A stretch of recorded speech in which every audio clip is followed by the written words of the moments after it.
All right, positive energy all the time. Good to see you all early morning. Let's get it. I'm going to talk about Pan Africanism and Pan Africans. Pan Africanism is an extremely long term failing concept. It's a concept that was created when we had less information. But with the information we have nowadays, Pan Africanism is basically make believe. It has to be reconstructed and redefined. Maybe if they could redefine it and give it some strict identity and boundaries and concepts and goals, maybe. But as of now, Pan Africanism is a make believe concept with no true guidelines, no true goals, no true definition. There's not a true modern day definition of Pan Africanism. So we're going to talk about it for sure.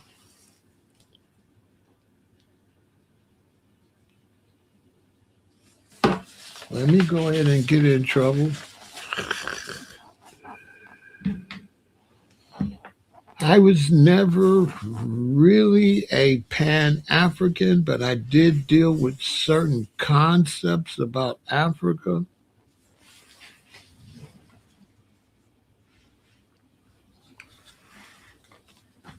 But I never could really 100% buy into Pan Africanism. And I really couldn't buy into repatriating to Africa. And I think that had a lot to do with why I couldn't deal with Pan Africanism because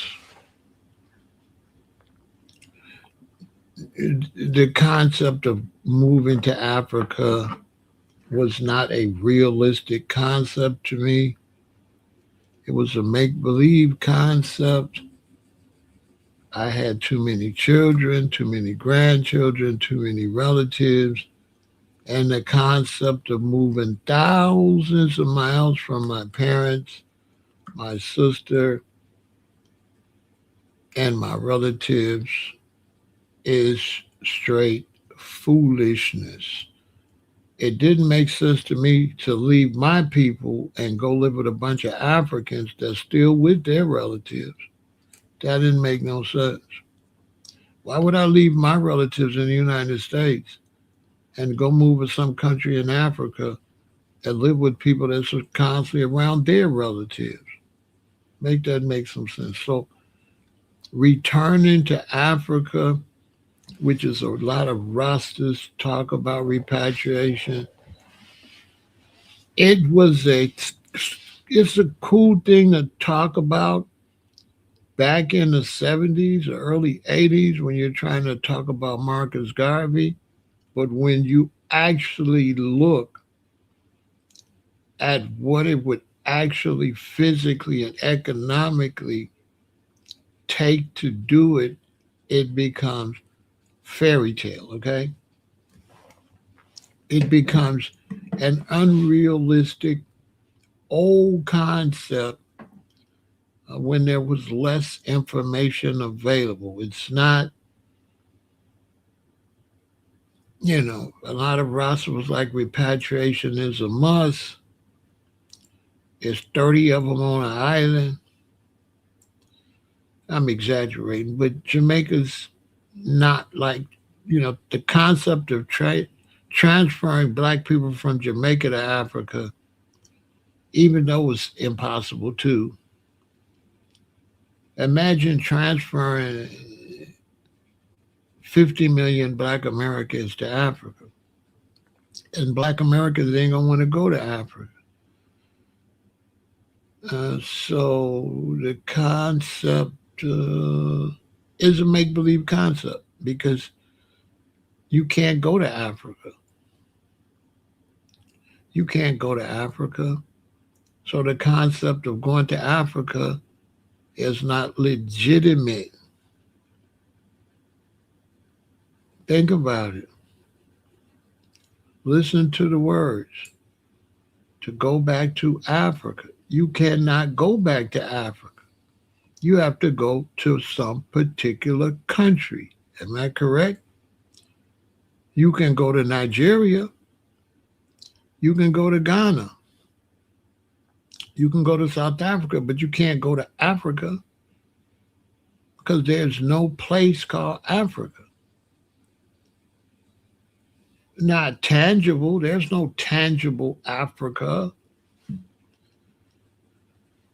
There's no unified Africa. So we're going to get into it. Come on in. Rep your city. We got Indianapolis in the house. I'm representing Chicago. Everybody on Facebook, Kick, Twitch, YouTube.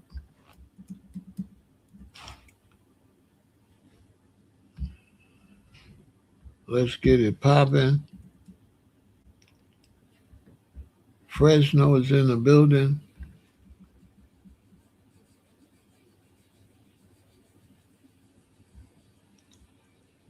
Let's get it popping.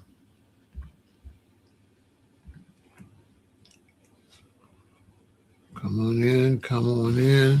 Let me break this down. But Pan-Africans are in the way. To me, they're a distraction. I wish they would just go to Africa and get out the way. It's like having some people around that don't have their head in the game. The last thing we want to do is be in the United States with people that their mind is in Africa and they're not in the game. Now they're just in the way, okay? Real talk. They're just in the way. Seriously.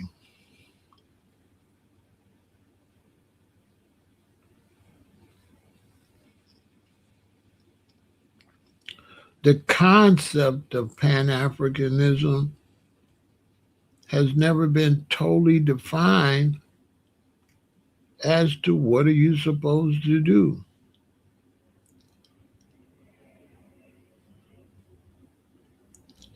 Repatriation is a more decent concept because that means you could just go to Africa, right? That'll work.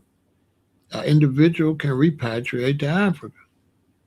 But what is the concept of Pan-Africanism? What is it?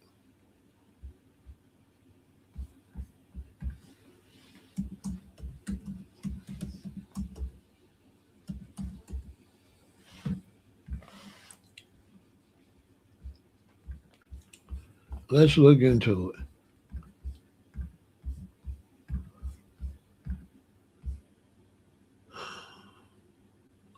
Pan-Africanism is a worldwide movement and belief system that encourages solidarity, shared identity, and political economic unity among all people of African descent.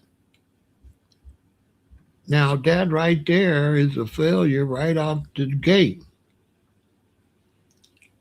because all the people in Africa aren't even from African descent. The whole North Africa is not of African descent. They are of Arab descent and Turk descent and all kind of descent, but they are not of African descent. Let that sink in. They're not Africans. They are people that moved there or invaded there and nomadically came there, wherever way you want to say. But the whole entire North Africa is not Africans. They're Africans in terms of like you move to Chicago, be a Chicagoan, but his term is bloodline and origin.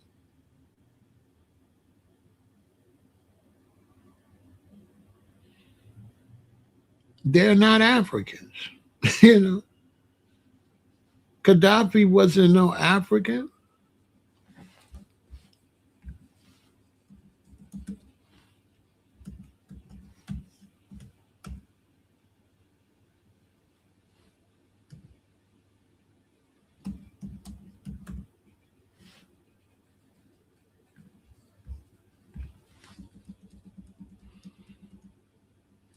So where does he fit in? Where does he fit in?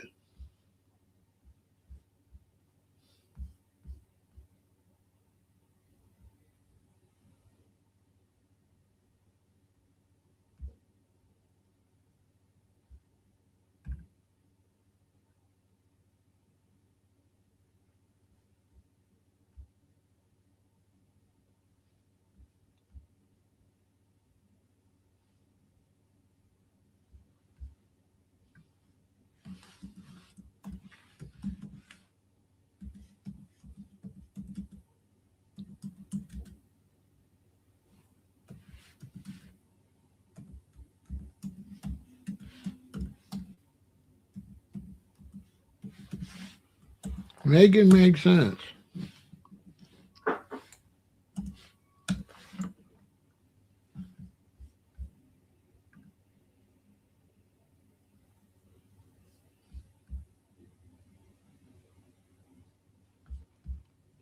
All right.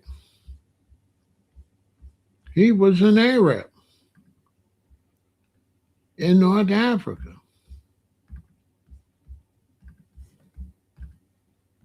Muammar Gaddafi was an Arab of Bedouin descent, belonging to the Qahafah tribe.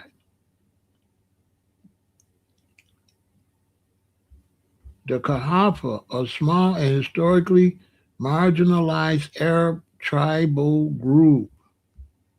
So, he's in Africa. You want to do Pan Africanism, but a lot of the people in Africa ain't Africans. Does that make any sense? That doesn't make much sense. Like, it doesn't make any sense.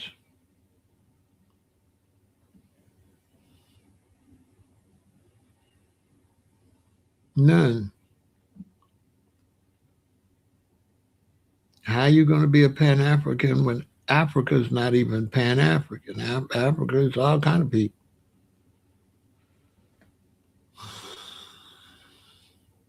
Make that make some sense.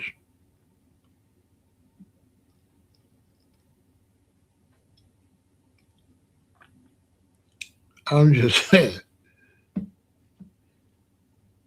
like technically Africa is not Pan African itself. With all them Chinese and Europeans and all them people in Africa, what are you going to Africa to do? Because you couldn't be going to be with Africans because Africans don't run Africa. Most of they're just there. Africans don't have the military ability to defend Africa. So if you are Pan African, you looking towards Africa, that really doesn't make much sense. Because Africa is not Pan African. So how are you going to be Pan African when Africa is not Pan African? Africa is not even African. It's who knows what and where.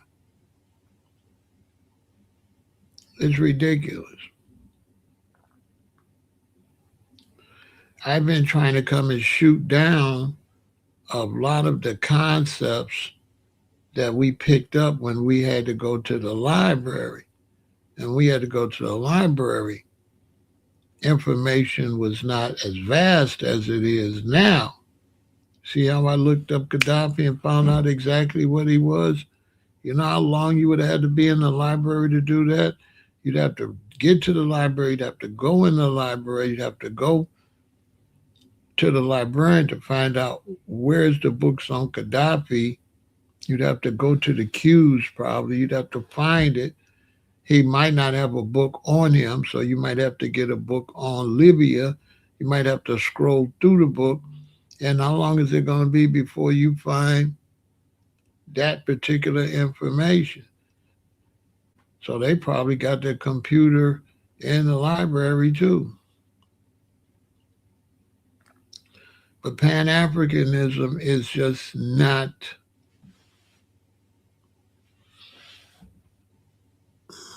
a realistic concept.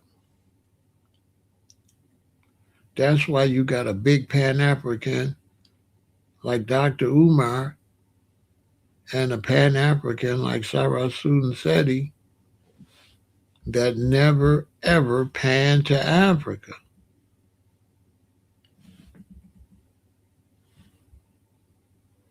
So as you a Pan-African, I got a question.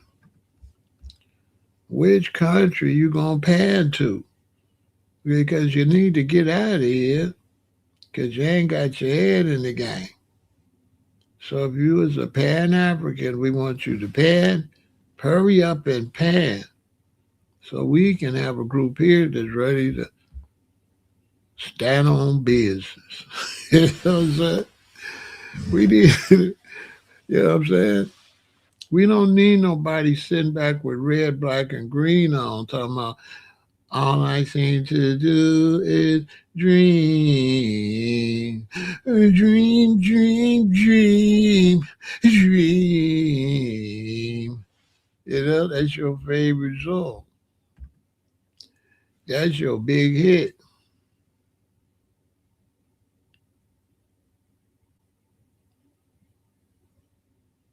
The Pan-Africans are displaying grown people portraying themselves as displaced Africans around the world with no sense of belonging. That's why I'm trying to say, DJ Biggs, I'm confused. I can't do the Pan-African or the Back to Africa. I can't do the Back to Africa. The Back to Africa is like somebody don't think. Because my sister gonna still be over here. All my niece and nephew gonna be here. Aunties, uncles, all my children, they ain't going. Baby mamas ain't going. So I'm just gonna go over there and leave everybody. I don't get it.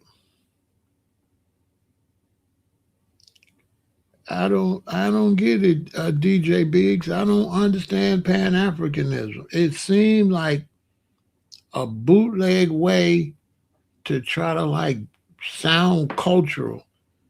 Because you could be a Pan-African and never pan your ass to Africa. So Pan-Africans is in the way. You constantly in the United States, you constantly in Jamaica, wherever you at, dreaming about Africa. So now you ain't doing nothing where you at. You constantly dream about Africa. Like that ain't gonna get nowhere.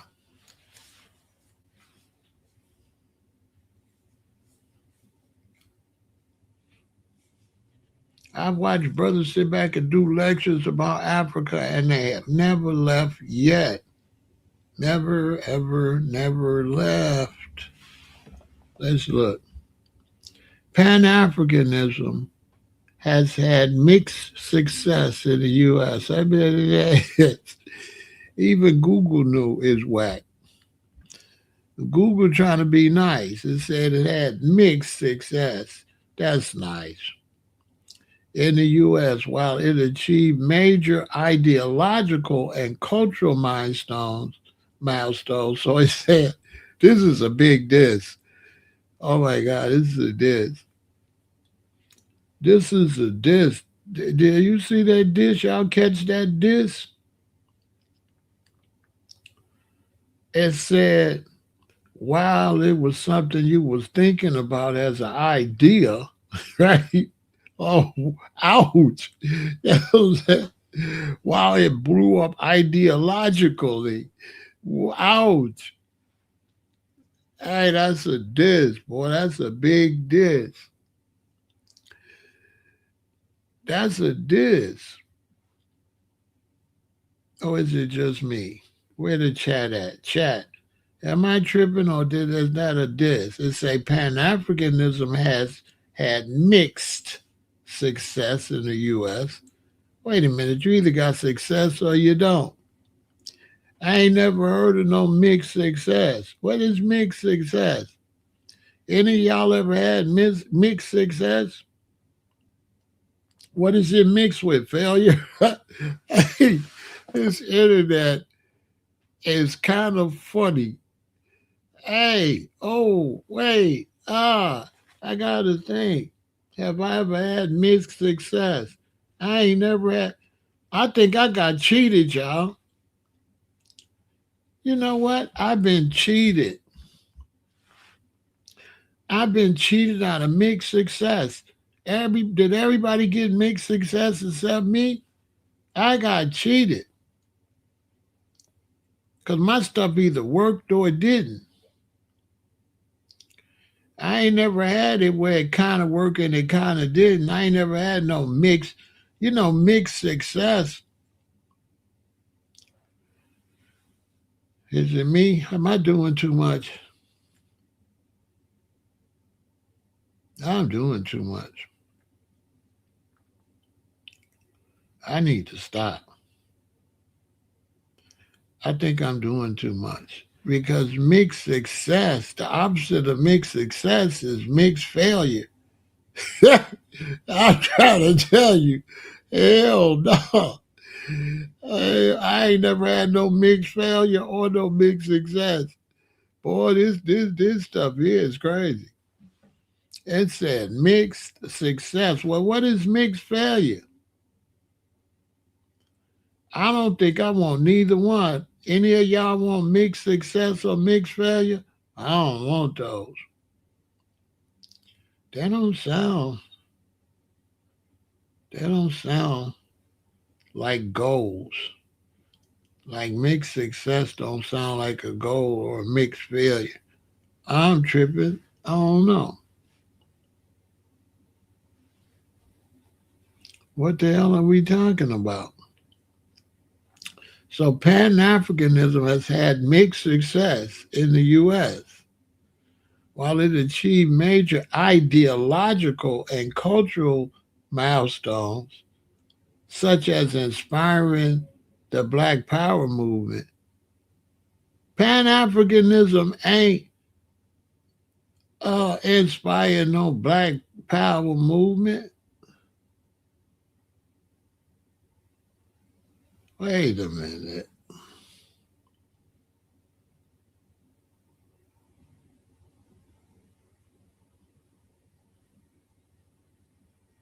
I never knew Fred Hampton and that was inspired by no damn Pan Africanism. Good morning, beautiful. Cutie pie. Hey, uh, Teresa, I'm here getting in trouble early in the morning, stacking up haters. I need to be ashamed of myself. Teresa, I'm up early in the morning causing problems. Bad Pharaoh. Teresa, I'm up early in the morning causing problems. I need to be ashamed of myself. Everybody not even up. Boy, I need to stop. Somebody need to unplug my computer on myself. I need my computer unplugged and my phone taken from me. I really do. because this is a disgrace. I'm a disgrace. Over here causing problems. Oh Lord, no. It's a Pan Africanism has had mixed success. See, that's a whole new one. So if I try to kiss Teresa and they say he tried to kiss Teresa and he had missed success, what that mean, Teresa? That mean I didn't get no kiss on. Hey Teresa, hey Teresa, hey Teresa. If I try to kiss you, what is mixed success? Like that don't sound. Hey, that don't sound good. Like that sound good if y'all try to kiss a girl and you have mixed success. Like ladies, if you try to kiss a dude and you have mixed success, what is that? What happened? I never heard of I never heard of mixed success. What that mean? Somebody got to tell me. We ain't going no further till we get mixed success. Then we gonna just start there before we go any further. Cause I swear I'm confused. I don't know what that is. What does that mean? You get your report card at school and you got three A's and three F's. You know, that's what. Hey, Teresa, what is mixed success when I get my report card? I got three F's and three A's. I'm confused. Teresa, I'm confused. What does it mean if I get my it's mixed success? I get my report card. I get three F's and three A's. That's like mixed success. I don't know. They just making stuff up. So Pan Africanism has had mixed success in the U.S. While it achieved major ideological and cultural milestones. So why the idea blew up, such as inspiring the Black Power movement that it didn't do, and shaping global anti colonial discourse, I would say it might have did that. It has faced persistent challenges regarding institutional longevity, political unity, and shifting domestic priorities. I don't know what this is. Cultural and ideological success, the Black Power and arts movement. During the late 1960s and 1970s, Pan African thought heavily influenced U.S. black radical politics, leading to cultural reclamation, black studies programs in universities, and community self reliant initiatives. Global anti colonial support, U.S. based figures like W.E.B. Du Bois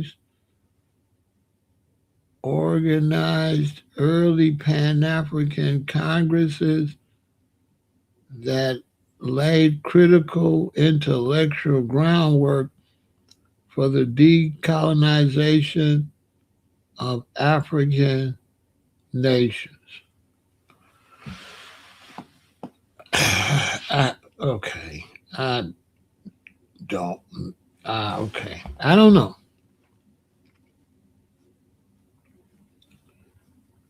I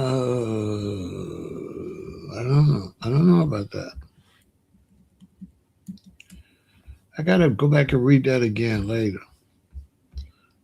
Cultural and ideological success.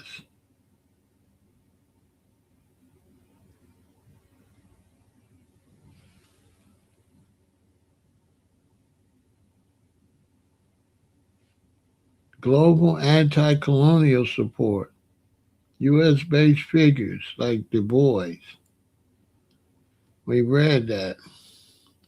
Structural and contemporary challenges.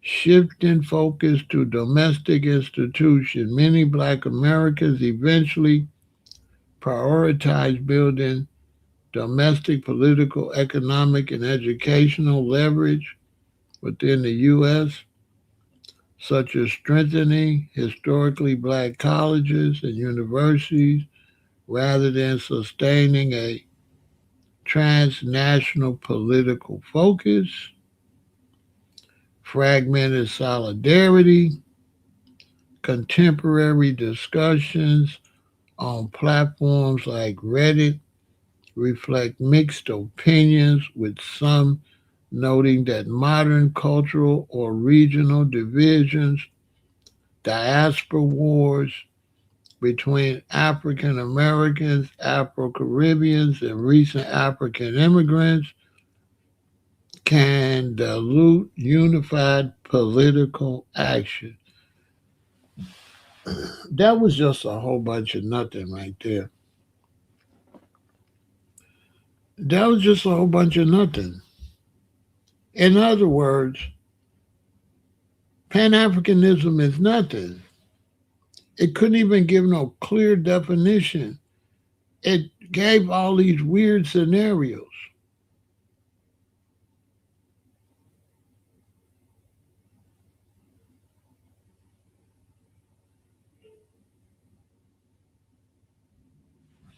It sounded like hogwash, like just to put together fancy words.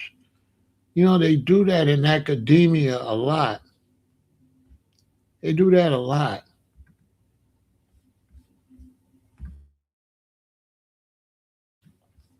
In academia, they put together a string of words that don't mean nothing. And it sounds intelligent. And then you got to try to figure it out rather than the definition telling you what it is. So it's a way to say, I don't know. There is no definition of it. Because that didn't say nothing. Not a thing.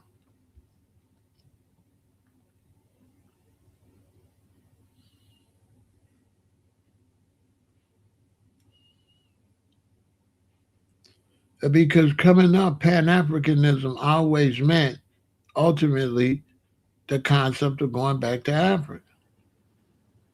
It never meant just being all over the world with African concepts. But that's what they're trying to say. But Pan Africanism was the baby of the Back to Africa movement. Unless I'm tripping.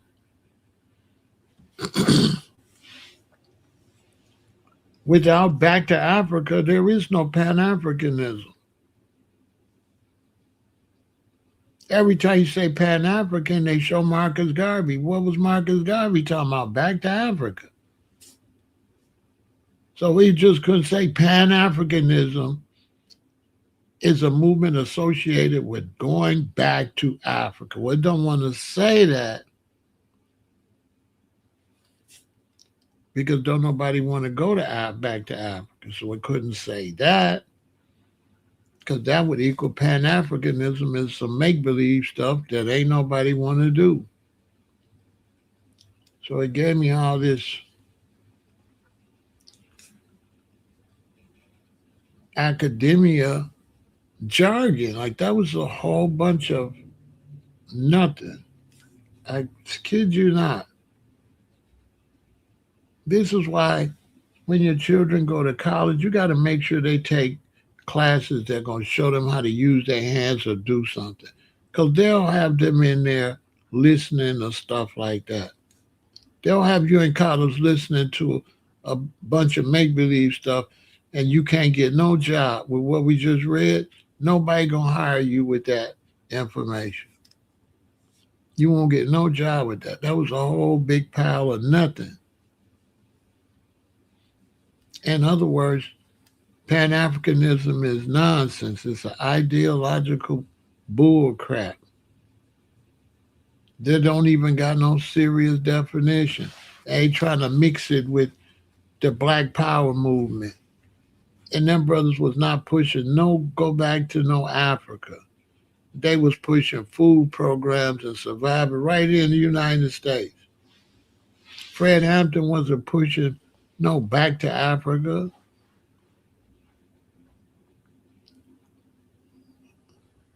He was pushing defend yourself from the police, build your own schools, set up your own health or situations where you could take care of the health, stuff like that. I ain't never known him to be talking about going to Africa or no African nothing. The Black Panthers did not at all represent Africa. Not that I had know of. I ain't never heard that. I ain't never heard where the Black Panthers represented going back to no Africa. They represented self-defense and taking care of yourself right here. Crazy.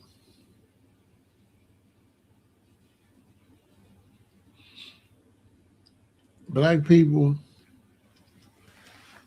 they be playing in our face, you know?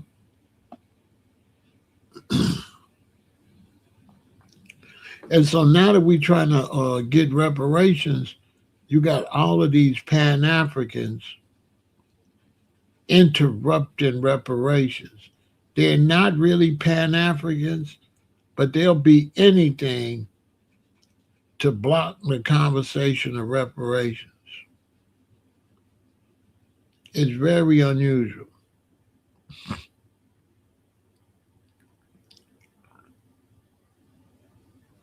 Very unusual to see like these pro-black people not pushing reparations as if reparations is the opposite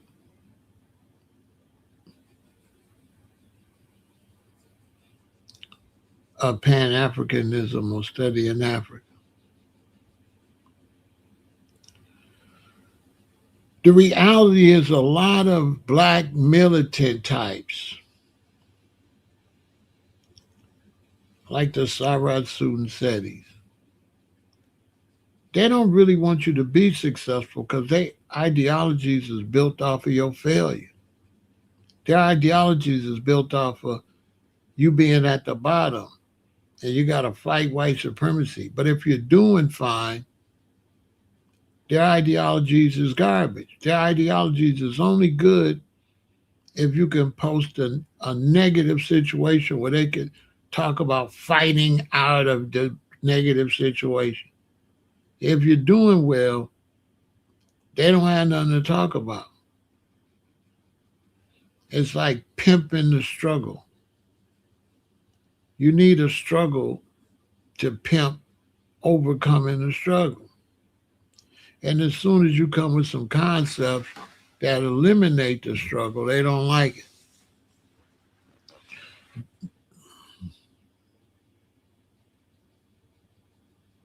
Exactly. Doesn't have none. You're 100% correct. And so it benefits these fake revolutionaries and fake pro-African, Pan-African, benefits them to not really push for reparations because that's a tangible thing that you really could be pushing for.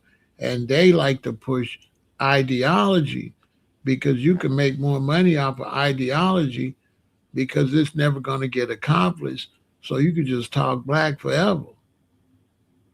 You're not going to push nothing where we succeed and you can't make no pimp blackness. So this is why a lot of these pro-black people is anti-success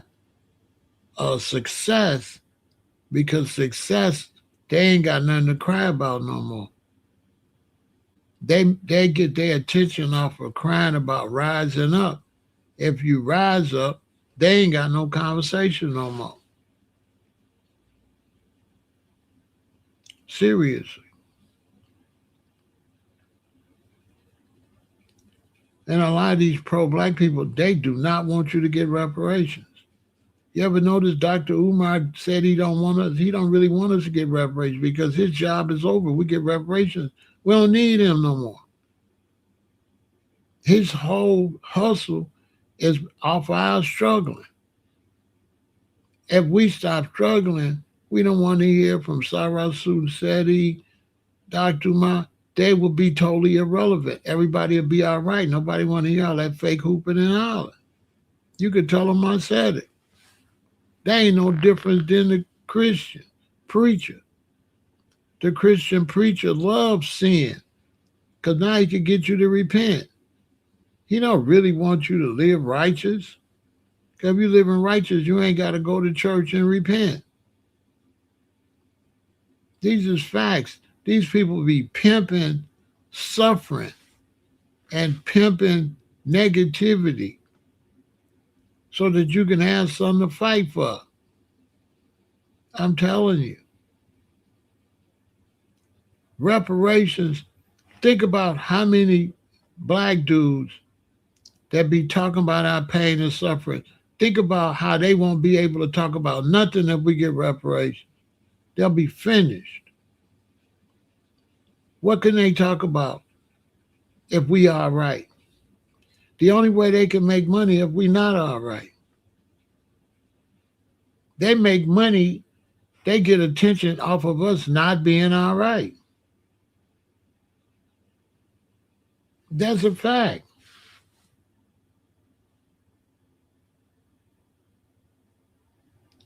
That's why I don't like Pan-Africans, because Pan-Africans always are in the way of success. They get all their attention off of struggle. They struggle hustlers. They hustle to struggle. You're not struggling, you don't need them no more. You only need a bootleg revolution when you under oppression. But if you get from under revolution, the revolutionary ain't got no job no more. If you get from under oppression, if you get from under oppression and you do find the revolutionary ain't got no job no more. Their whole job is based off you not doing well. They pimp that you not doing well. So they not going to work for you to do well. They just going to keep pimping the struggle. Yeah, they make a living off our misery. Yes, they sure do. All day, every day.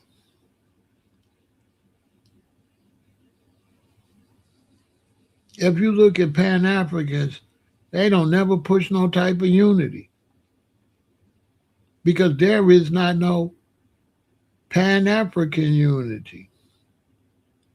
If you look at the Black conscious community, they push division. Sarah Seti, Sonetta, Dr. Umar, all them, they never got along. They never got along for the benefit of black people. They pushed division and confusion. That's why I ain't like going on there. I ain't like going on Sonetta. It was messing with my PTSD. I got PTSD. And I got like a mean revolutionary side that I'm trying not to deal with too much. I don't like all that playing. And that whole situation is bootleg playing. Ain't none of them serious about black people going nowhere. They just trying to make money off of our situation. That's why they always give confusing, unreachable advice. They give advice that you can't do.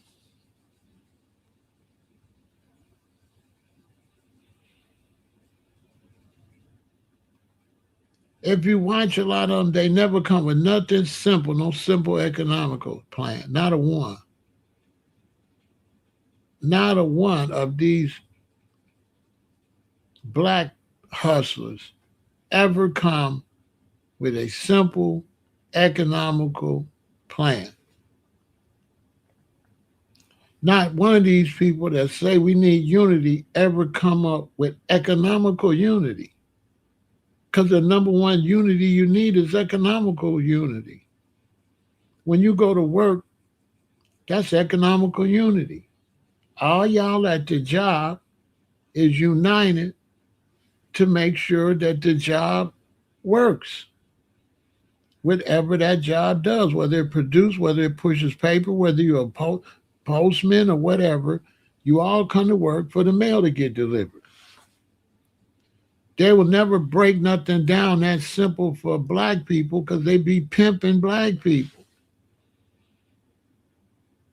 Because if you pimping the idea to go back to Africa to make money, if we get to Africa, you won't make no money. So it's an oxymoron because you ain't going to sell no success because you make money off of the failure. No more failure, you not needed no more. So that's why Pan-Africanism is in the way because there's never an end to it. It's not being taught in a way where it could end. It's being taught where it could go on and on and on, and dudes could pimp it. Real talk.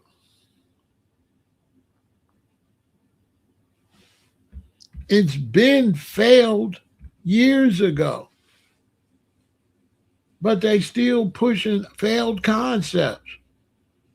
But while they pushing these concepts, we don't make a car. We don't make no cooking appliances. We don't make no air conditioners. We don't make no computers. We don't make no phones. And there's no conversation about doing any of that. There is no tangible conversations to black people, especially in America, of actually doing something. It's always an ideological concept. Always. All you got to do is listen to these guys.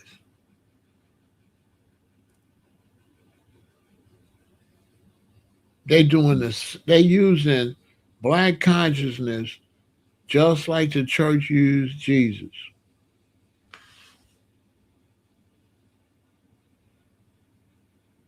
You a sinner, so you always gotta come to church and be forgiven for your sins, cause you sinning every day, which helped the church make money.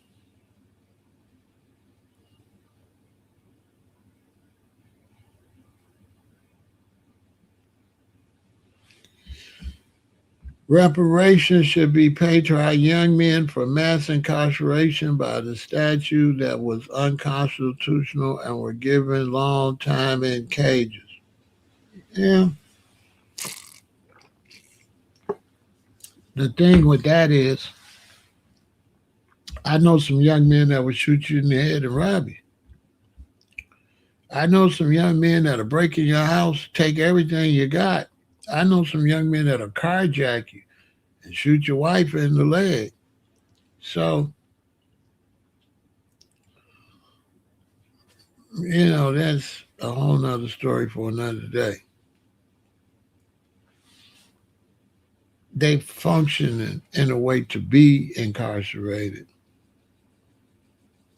And they don't want to do nothing to not be incarcerated. So when you take these young men and you send them to school to learn a trade, so they intentionally don't learn it. So what do I do with a young man that we send to school and he intentionally don't learn nothing, he come out robbing?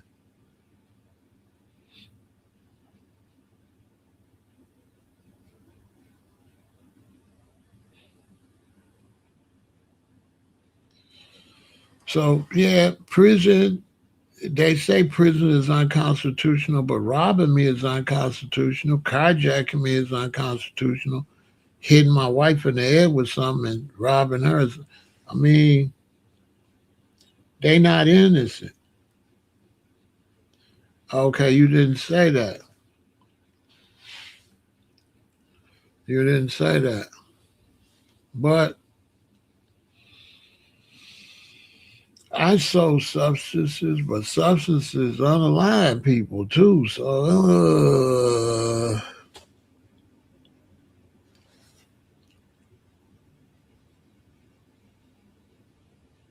mm,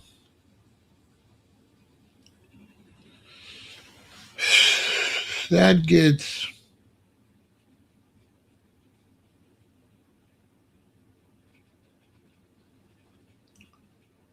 I'm gonna do. I could do a whole live on that. I got to think about that intuitively wise because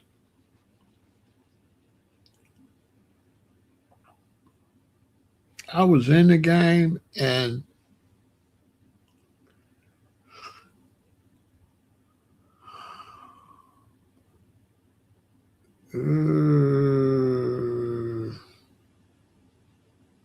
I knew I was breaking the law.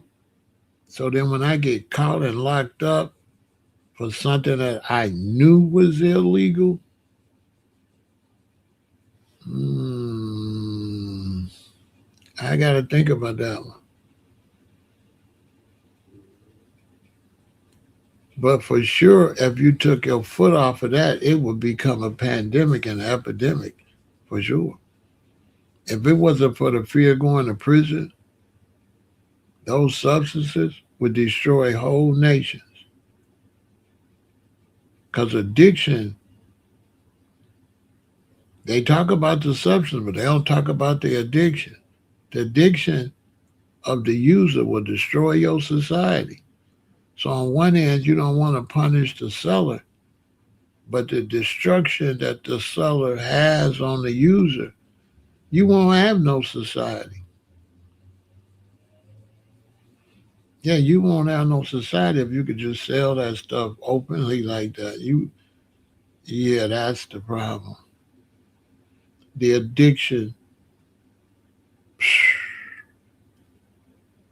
So how do you punish people for getting people addicted? You know what I'm saying?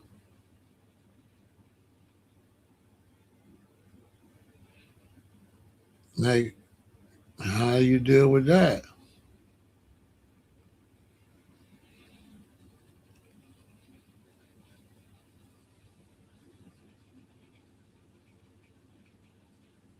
I think when it comes to crime, and you know it's a crime, and you go do the crime, and it's told that you're gonna go to jail, then go your ass to jail. I think they give you too much time. They want to give me 8 to 40,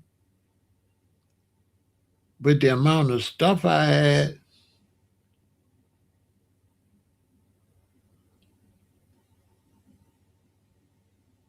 I should at least did 5.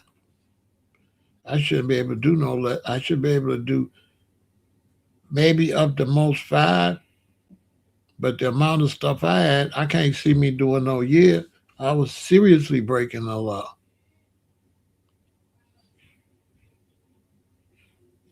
Knowingly, openly breaking the law. So I can't turn around and say they give me a break when I was openly breaking the law straight up. Now, once I get caught, now what? Now I'm supposed to get a deal, a break. I think they was trying to give me too much, 8 to 40. But what I was doing, I'm supposed to get some serious time. Because just doing that like that could destroy the whole, could destroy everything.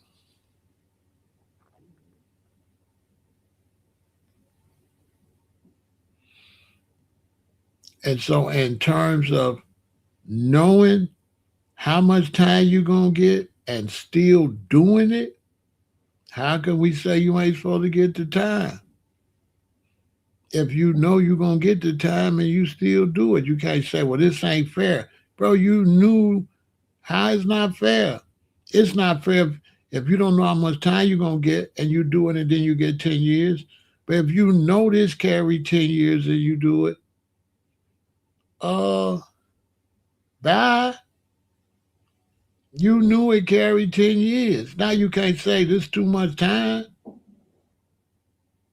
You knew that. You knew it was 10. So when you start talking about giving people the brakes on crime,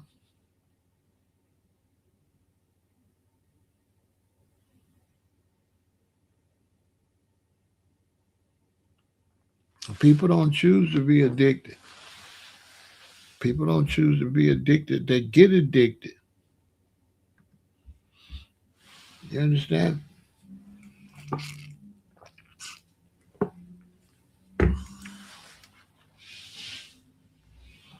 What about if I put rat poison in it and sell it to you? You choose to buy it. So now,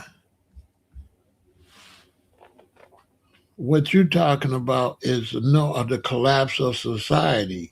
Yeah, you wouldn't have no society.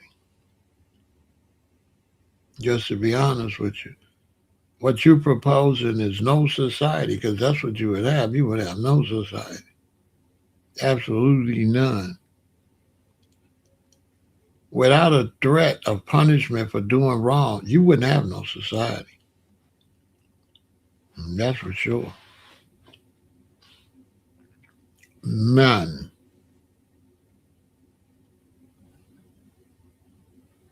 And you wouldn't be safe.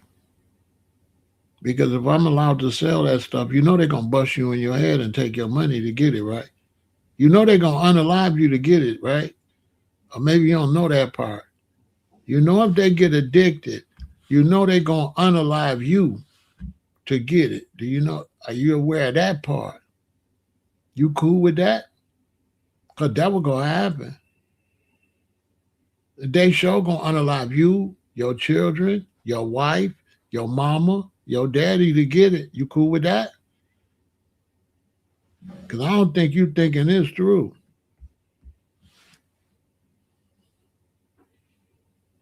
Yeah, you ain't thinking this through. Not really.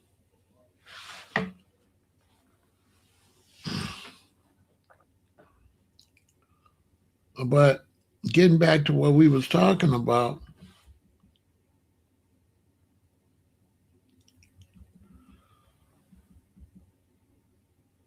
Pan-Africanism is in the way because it's something that never gonna happen, but it's blocking other ways of thinking. So anytime you're selling a make-believe vision that people will spend so much time looking at, that's never going to amount to nothing, you in the way.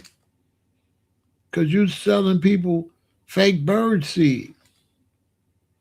So now you got people, I know so many people that wasted, I'm including me, I wasted a lot of years with certain concepts.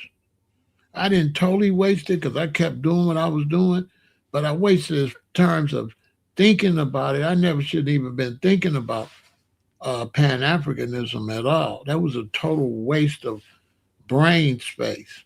It's a totally stupid concept, a make believe concept. It's totally a waste of time. It's a fake make believe concept. Just even the concept of even saying you even come from Africa. How you know you come from Africa? Africa ain't the only black people. So Pan Africanism was based on basically trying to say all black people come from Africa. Well, we know now all black people don't even come from Africa. So how you gonna sell Pan Africanism? You can't even prove who's African and who not. So now what? How we prove who's African? What if you mix? Right? Not really. And what different would it matter to you if you've been on the line for somebody that want to get high? Let me just move on because you don't get it. None of that would matter once somebody took your life to get out, bro. How that you understand? You trying to act like that'll be fine if they took your life to get the stuff, and then society will fix itself, and you'll be cool with being unalive. Come on, let's have a real. I don't want to talk. I don't want to talk a bunch of make believe stuff. Let me move on. That's all make. That's all make believe. That's like some Lucy in the sky with that. Like, let's move on to something solid. And that's make believe concepts. I don't want to do that. So, just like Pan Africanism, that's worse. You're talking about the fall of society, and you're trying to say it'll fix itself with no proof it'll fix itself.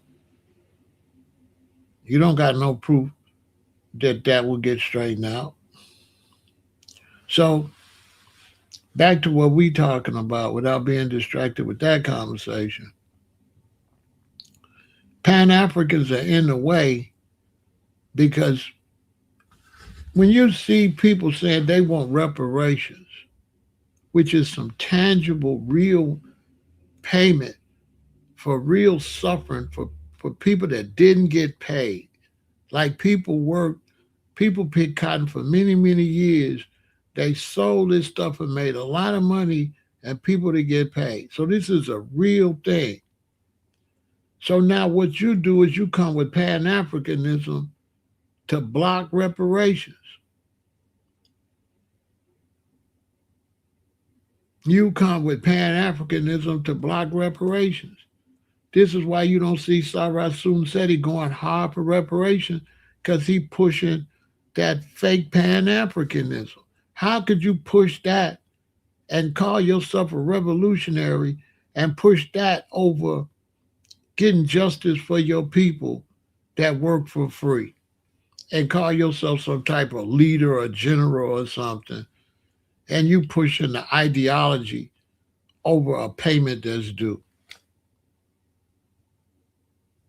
An ideology that you've been pushing for years that ain't went nowhere and ain't gonna never go nowhere ever. But reparations could really happen. It's really a debt. And if somebody owe you money, that don't go nowhere, like a concept. If you owe me $1,000 a day, you owe me $1,000 10 years from now. If I pass away, you owe my kids that money.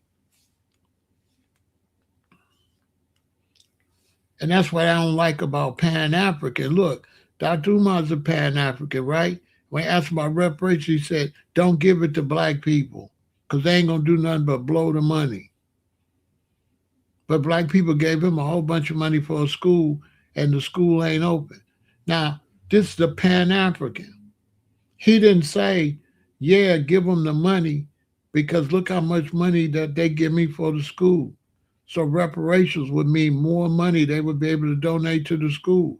This is a man that took money from black people to build a school and turned around and said, if we get money, we won't do nothing but waste it. And nobody checked it. It's like, so what about the money that they gave you? They didn't waste that. He didn't consider the money that people gave him at all. He said, we'll waste the money. The same person that took the money to open the school and got away with it. That's what he said. I couldn't believe it. That man said, we get reparations, we ain't going to do it, but waste the money. But we gave him how much money? Just let that sink in. Black people actually gave him money, did something useful with the money. He said, if we get reparations, we ain't going to do nothing useful with the money. But we did useful with money without reparation and gave it to him. That's a Pan-African. And he's been a Pan-African, and he's not doing nothing in Africa. He can't even open up a school here. This is Pan-Africans. Pan-Africans sell concepts. They don't get nothing done. You ain't seen one accomplishment of a Pan-African. Marcus Garvey was a Pan-African. He bought ships that wasn't even seaworthy. Junk, took people's money, lots of money, and take a little bit and buy ships that ain't seaworthy and pocket the rest. Everybody know why the feds grab him. They grabbed it because he was running a scam. He took people's money and bought junk with it and pocketed the money. It don't take no rocket science to know what Garvey did. It's like if 3 ships gonna cost me 300,000, you give me 300,000, and I go buy $30,000 worth of ship. I buy three $10,000 ships. That's what he did. That's what he did. If 3 ships cost 300,000, 100,000 each, and you give him 300,000, he go take 30,000 and buy 3 ships that ain't seaworthy. That's what he did.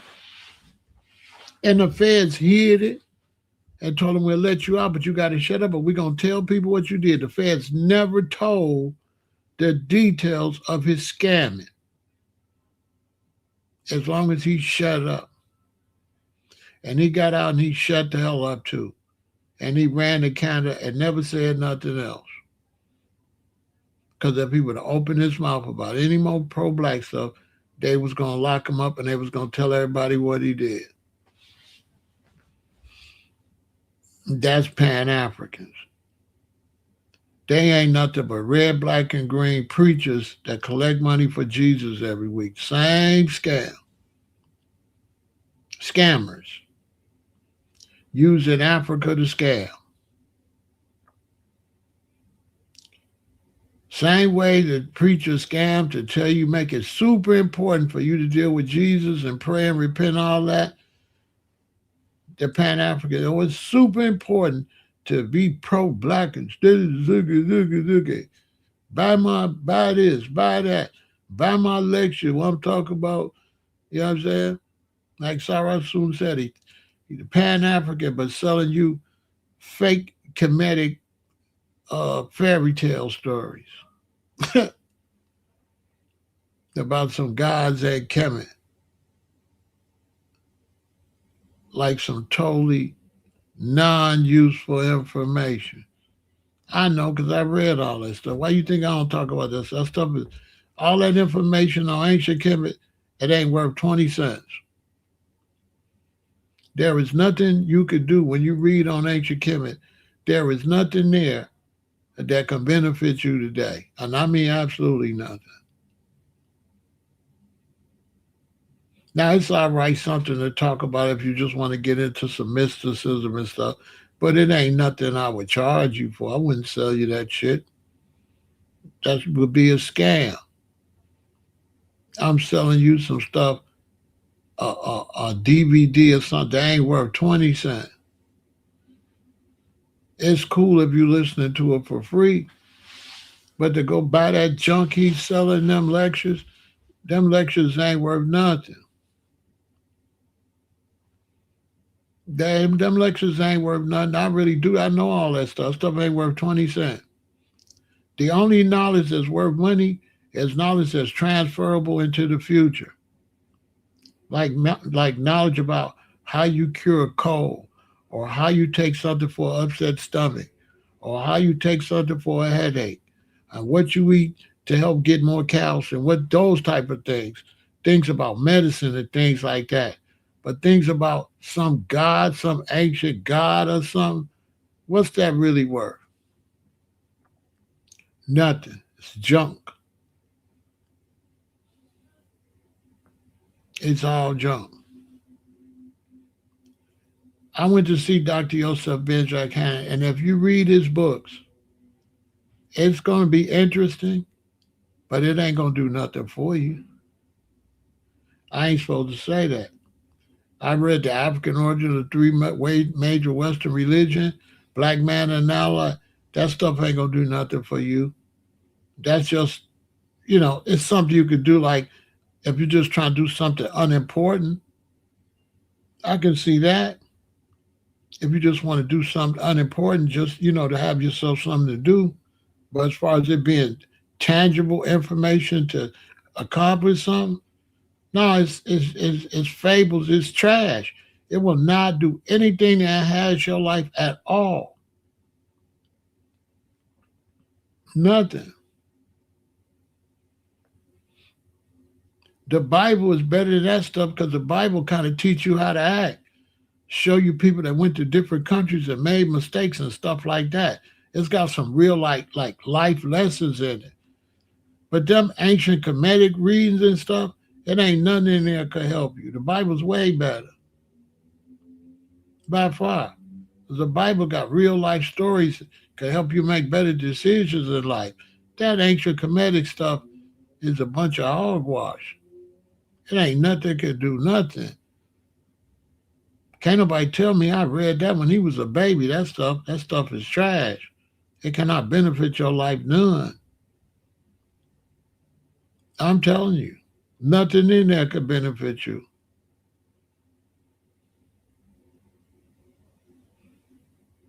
Seriously. Not really.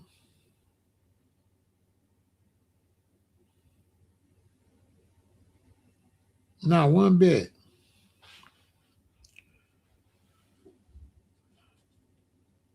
Reparations can benefit you to get what was owed to your ancestors, to have investments for your children and for future generations, to make sure these big corporations that stole all this money and still got it in their banks give you your ancestors' money where they didn't pay. Just like your daddy worked for the railroad and passed away and they kept his last two checks. And then you passed away, and then you found out they didn't give your daddy his last two checks. You're supposed to go down there and get your daddy money. You don't let them keep it. Well, that's reparation. They kept your ancestors' check. You know what I'm saying? No, you ain't gonna benefit off of none of that stuff, Mama Deb. No. I looked and studied that stuff early. I turned that stuff off. I put most of my studying into health. I put most of my study into health, eating right, taking care of myself. That's why I'm 68, still running upstairs, still functioning. That's why I put most of my knowledge into taking care of myself.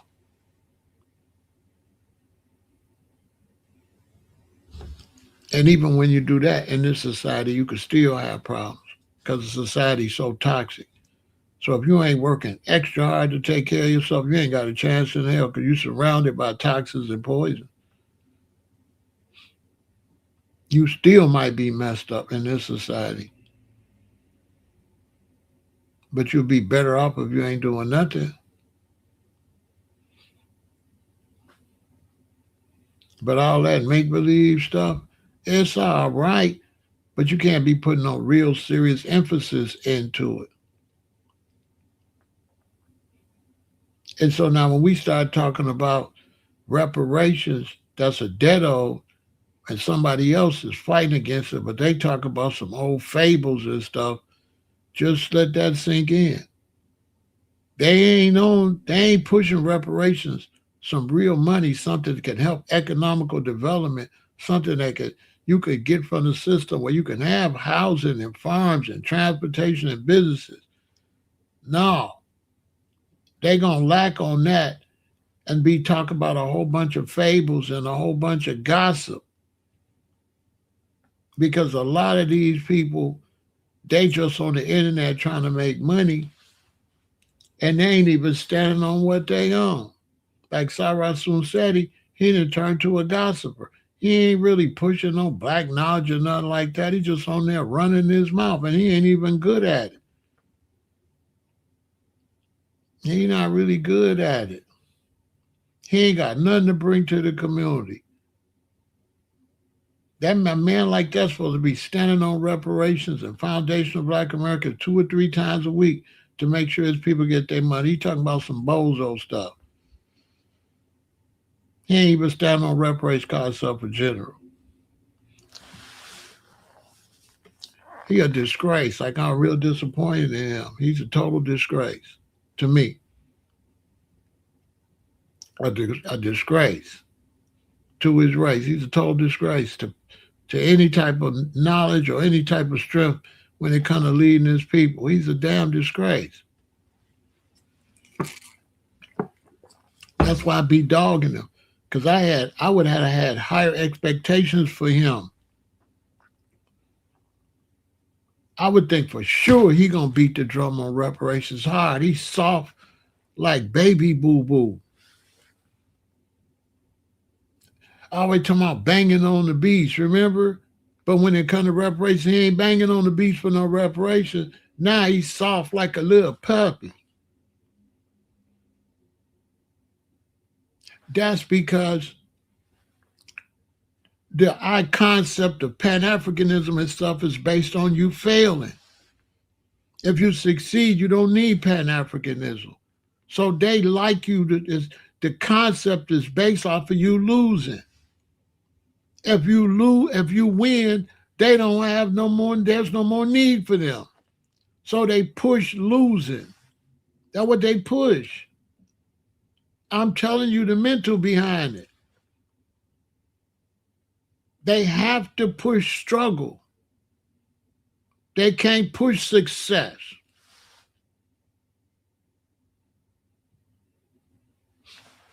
That's why I stopped listening to that stuff, because I peeped that early. Years ago, as a shorty, I peeped that about the Black conscious community. They push failure. They don't push anything that makes us have to not deal with what they be talking about. They push stuff that make it so they can keep talking that what they talking for years and years. They don't push no solutions, never. That's why they never push help for none of that.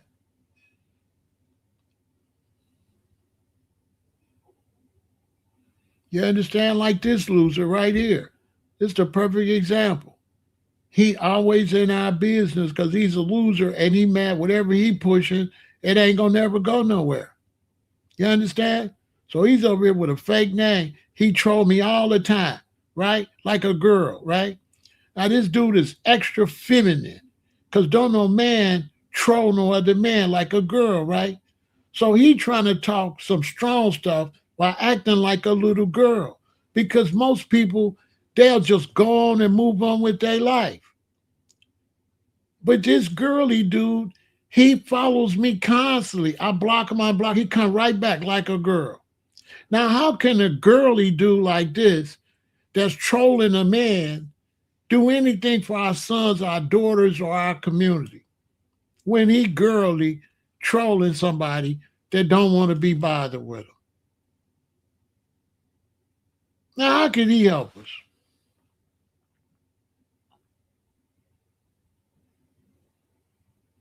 That ain't got no backbone to move on and push a line on his own page or nothing. So why would we listen to him when he all following me and he won't get out there in the world and lead? Embarrassing himself like this. Dude, you embarrassing. You're supposed to go out there and make some noise. You ain't supposed to be following me like that on the internet. You wouldn't follow me outside. If I was outside and I tell you, man, dude, stop following, you wouldn't say nothing to me outside. You on the internet embarrassing, I hope you ain't no black man, embarrassing black men, being extremely feminine, right? You ain't pushing me out nothing. I'm on my own platform. You are being like a girl, bro. You are being like a girl. You're watching me like a girl. You're feminine. And I'm pimping you because every time you come, I make money. I'm the pimp. You the hoe. Why you think I unfollow you? Because I get views off you, then I do what? I block you. You ain't figured it out? I'm pimping you. Why you think I unblock you every day? Because every time you click and they show a commercial, I'm making money off of you. You a sucker. I'm pimping you, bro. I unblock all my trolls. Listen, if you go on YouTube, unblock your trolls because when they hit, they show commercials. The more commercials show, the more money you make. I'm pimping him. I just unblocked him again. I'm gonna unblock him tomorrow so he come and I get some views. Then I'm gonna block him again. And I got him. Come back tomorrow, little boy. And I block him. Come back, boy. Hurry up. Come back, little boy. And I'm sunning him. He don't even get it. He come, I block him. I'm gonna go and block him tonight so he can come back tomorrow so I can get a view off of him. Then I'm gonna block him again. And then I'm gonna unblock him, let him come back to get a view. This is if you do YouTube. Don't block people because if you monetize every time they watch, you make money. So why would you block your money? Let the sucker keep coming back. You got your decent people come, good, they come and watch. But the losers, let them come too. I'm gonna let that loser keep on coming back and blocking them. And then I'm in control. Come back tomorrow. I'll unblock you tomorrow. Come back tomorrow. And then I'm going to block you tomorrow. Duh, I'm teaching my audience off of you. A total loser. He's not doing nothing. If that man was busy doing stuff for black people, he wouldn't be sitting around watching me wait for me to go live. That man ain't doing nothing. His avatar is whack. He don't got no professionalism about himself. He got that ugly ass picture of the world. That man ain't nobody. He's some kind of mental illness like that. Somebody pushing me off the set and all this old weirdo type of stuff. Some nut Pan-African type dude that ain't gonna never go to Africa. After a couple months, he'll be gone off social media. He'll be gone. He don't got the money or the time or the setup to stay here. Now, I'm glad he came so you can see this is Pan-Africanism. Some loser stuff.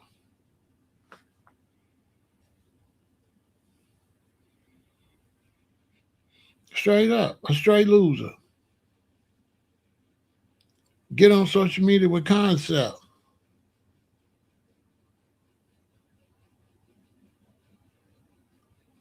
Man, they can have whatever type of doctrine they want to have. If you got a Hebrew Israelite doctrine or whatever you want to have, those of us that's pushing for reparations, as long as we push for reparations, it ain't nothing they can do. When you're pushing for a movement, everybody in that movement just push for the movement. You don't need people that's not in the movement. You don't need them. All you need is consistency from the people in the movement. That's how movements get taken care of. The people that don't agree with the movement, they have nothing to do with it. Because once a movement gets too big, it's going to make noise. It doesn't need everybody to get big. It's 50 million foundational Black Americans. You don't need number 20 million to get reparations. You don't need all 50 million of them. You definitely don't need the losers. But I tell you this, they're going to be the first one in line to get the money. That's what you do need to know. Know this. When those of us get the reparations, you think them Hebrew Israelites and all them losers ain't going to be the first one in line? They're going to be the first one in line to get the money. Y'all know how that go. Ask any brother against reparations, is he going to get it if it's available? If he say no, he a damn lie. Let that sink in. Why would you listen to somebody that if the money was available would be the first one in line to get it? And you know I ain't lying. You got to understand that most of the people that's going to hate on reparations is not foundational Black Americans, and they ain't getting a dime anyway.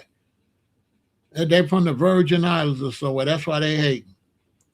You hating because you ain't getting none anyway. Dr. Umar hating because he don't get no reparations because he a Panamanian or something. So 90% of the haters ain't getting none anyway. That's why they be hating. A lot of Hebrew Israelites ain't foundational black Americans. They immigrants. A lot of Hebrew Israelites are immigrants. That's why a lot of them look funny like that. That's why they look mixed like that.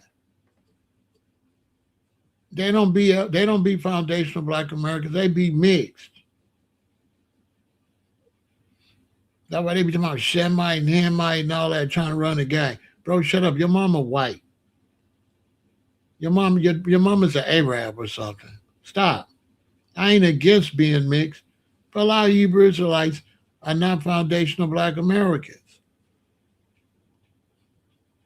So you listen to somebody that's salty because they're not getting it. Yeah, he from Cuba. So of course he not. Nobody's going to stand up for your benefit. But they'll ask you for money once you get it. You understand?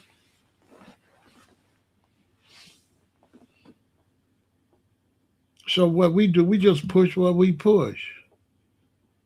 We're going to stand on that. We're going to push that. We're going to get that for our relatives. We're going to stand up for our relatives that was mistreated. We're going to stand up for our relatives that picked all that cotton. We're going to have some backbone. We're not going to be like Sarah Silly's Sudan. We're not going to be like dude. Dude ain't even standing up for his ancestors, talking all that black stuff. And he even standing up. They mistreated his ancestors. I know they did because he up there in Detroit. His ancestors come from Alabama and Mississippi. He ain't standing up for them, none. He talking about everything other than what he should stand up for. They can't rob us of our reparations. The government not going to get them nothing. They cannot rob us of our reparations.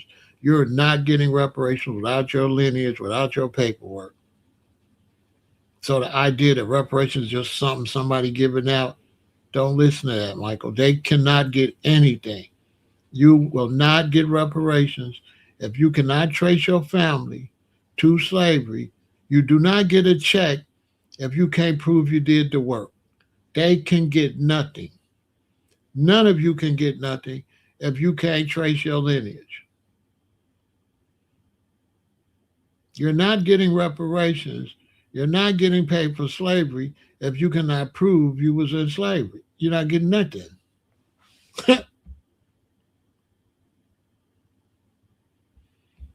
You ain't going to get nothing. This what I'm saying, Michael. Nobody's even being taught about reparations. Because everybody's supposed to know that. Just think about that. The fact don't nobody know that all you have to do is be shown in the census from the 1800s, you get reparations. They don't even know that reparations come from rob what? There's nothing to rob. That's why I understand what you said. Rob what? Rob how? Like, give me details. How you gonna rob reparations? How you gonna rob us? How? How you gonna rob the government from giving us reparations from us being in the census? How? Like how?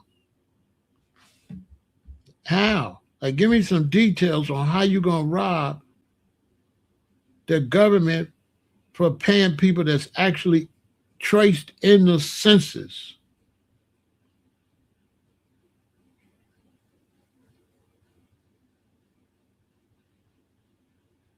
Michael, like what? Like how?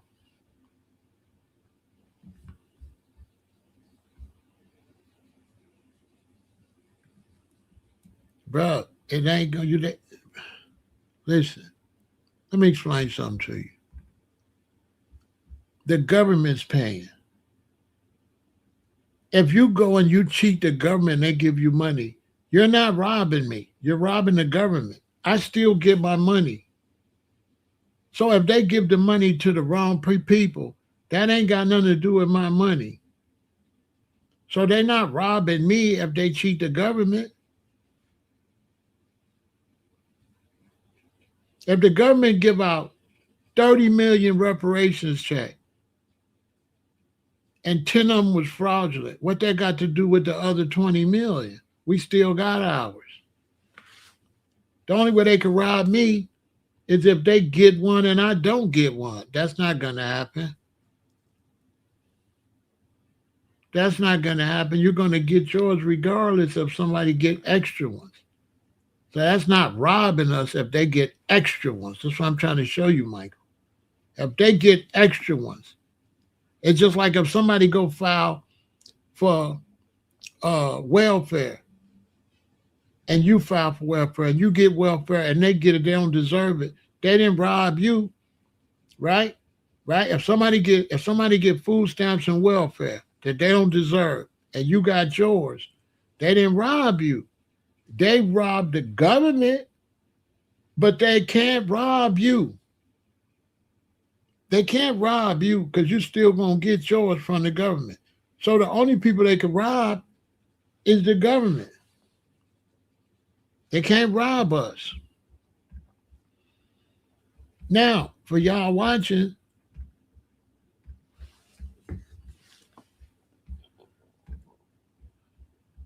this is the deal. Make sure that you just get your stuff in order. That's it. That's it. When they get your stuff and they trace back, because reparations is paid through the census. It's not just any old dude can just go and just get reparations. No, it's not that. It's through the census. Okay? It's through the census. And so nobody can rob you because it's through the census. Okay? They're going to have their documentation. So start getting your document. You cannot get this money. There's my daddy at the bottom. This is my family. You cannot get this. This is going to come from the United States government. And if you get it and you don't deserve it, you're going to be then scam the government. And the government going to come for you. They're going to still give me mine as long as I prove who they are. And they're going to say, well, somebody else tried to say that you, and you going to prison. See? You're going to have to have documentation. You're going to need a birth certificate.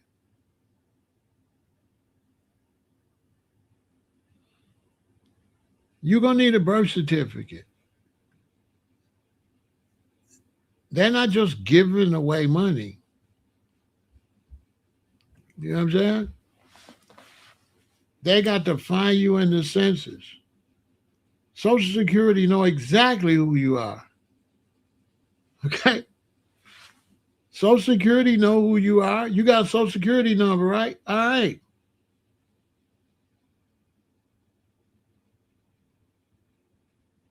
Exactly. But they know who you are.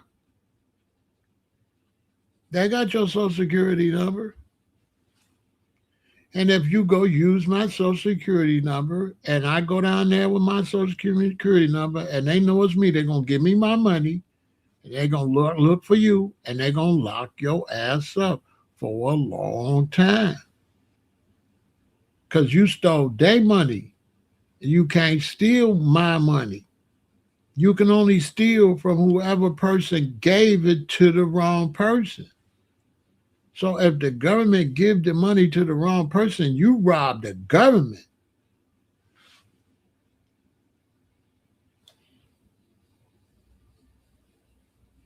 Basically.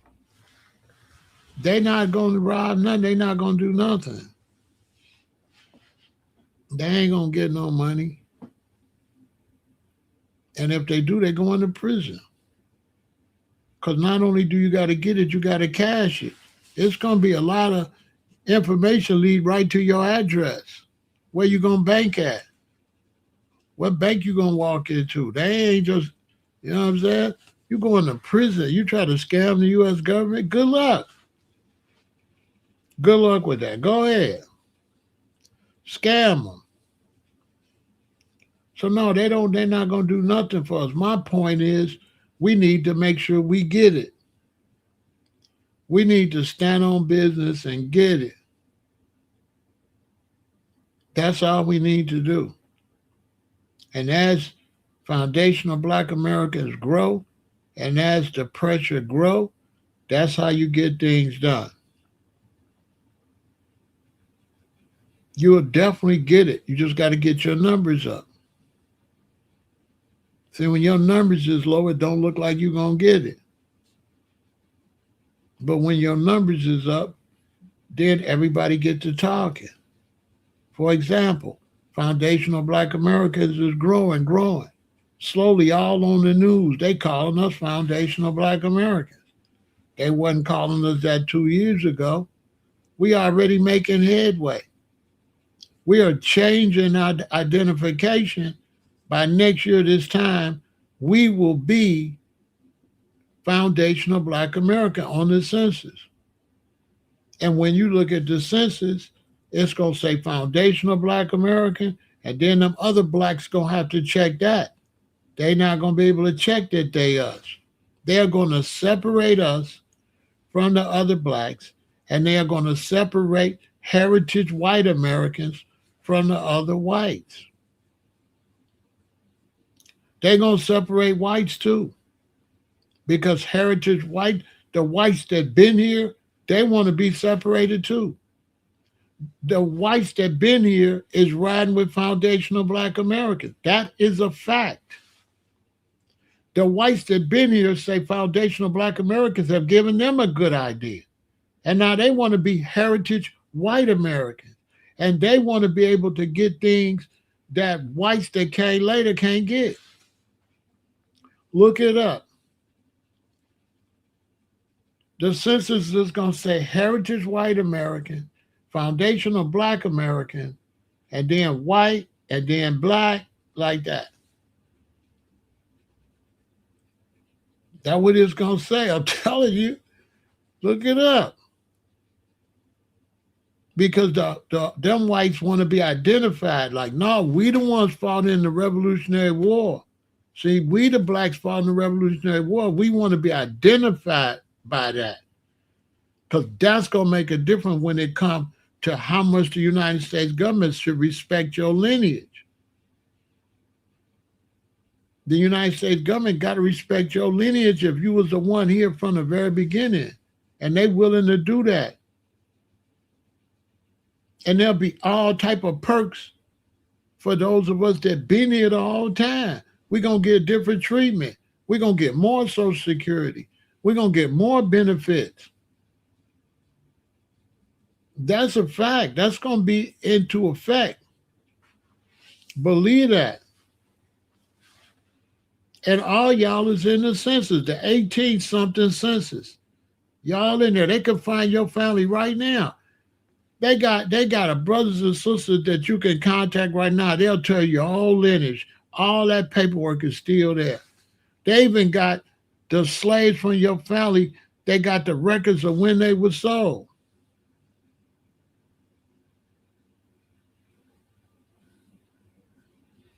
They even got the records of your ancestors that were sold. They got the records and how much they paid for them and who they sold them to. A lot of people don't know that. They got those records. You'll be surprised. They got them payments for them slaves. They sure do. Watch the History Channel. What's the little light-skinned dude that wear the glasses? He be finding families, like, right, real talk. They got all that paperwork. Back to like 18-something. They got some further than that, but they got everybody from 18-something. And if you're a Black American and they find you in the 18-something census, you get reparations. If you want more information on that, this is what you do. This is what you do.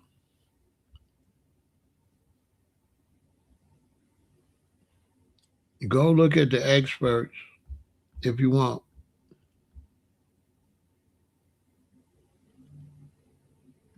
If you want more information on that, this is all you got to do. Go right here.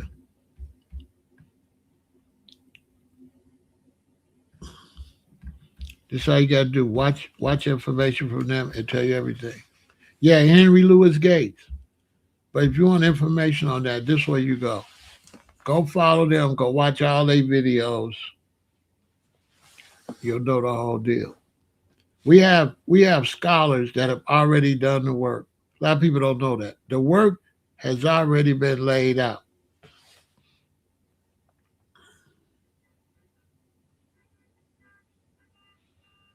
The work has already been laid out.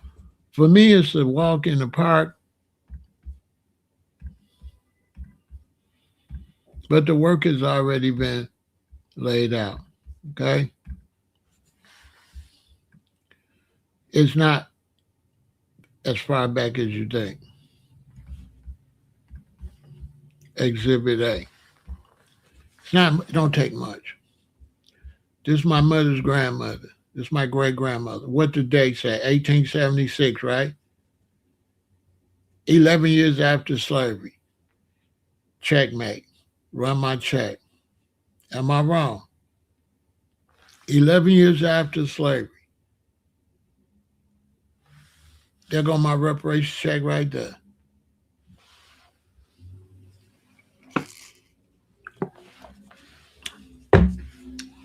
My grandfather, Sammy McLeod, her son. And we used to be down there hanging out. See, slavery not that long ago. I used to go down south. We went down south, right? In the 60s and the 70s. Was she alive? Was she alive in the 60s and 70s? I used to hang out at her house, slept at her house.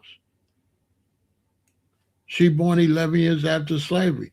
See, they got young black people thinking that slavery was a long time ago. This is my great grandmother, and I used to sleep at her house every year. My granddaddy lived up the road. Okay? Her son lived here, she lived there. We go stay with her son, my grandfather. We stay there. And then we go stay for her for 2-3 days or 2 days. Because she had the bed and you had to use you used to have to use the metal pot. You can't go outside at night. They got a pea pot that you slide under the bed. You in the country. It could be bears and wolves and snakes and anything out there. You cannot go out there at night.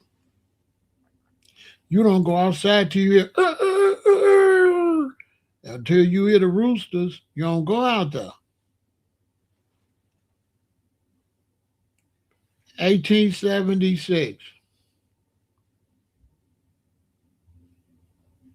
Slavery ended what? 1865. She was born 11 years after slavery. All we need is her mama and daddy name. And that's it. That's my reparations check. And that's just her. That's just one person.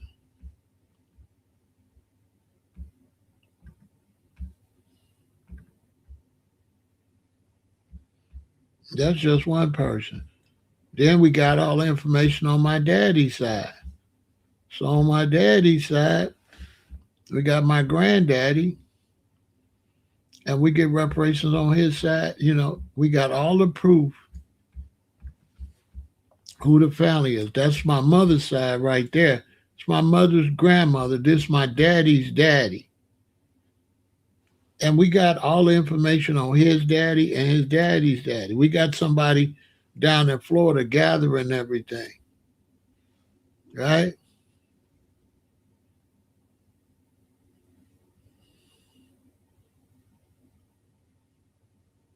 Yeah. She's Sue.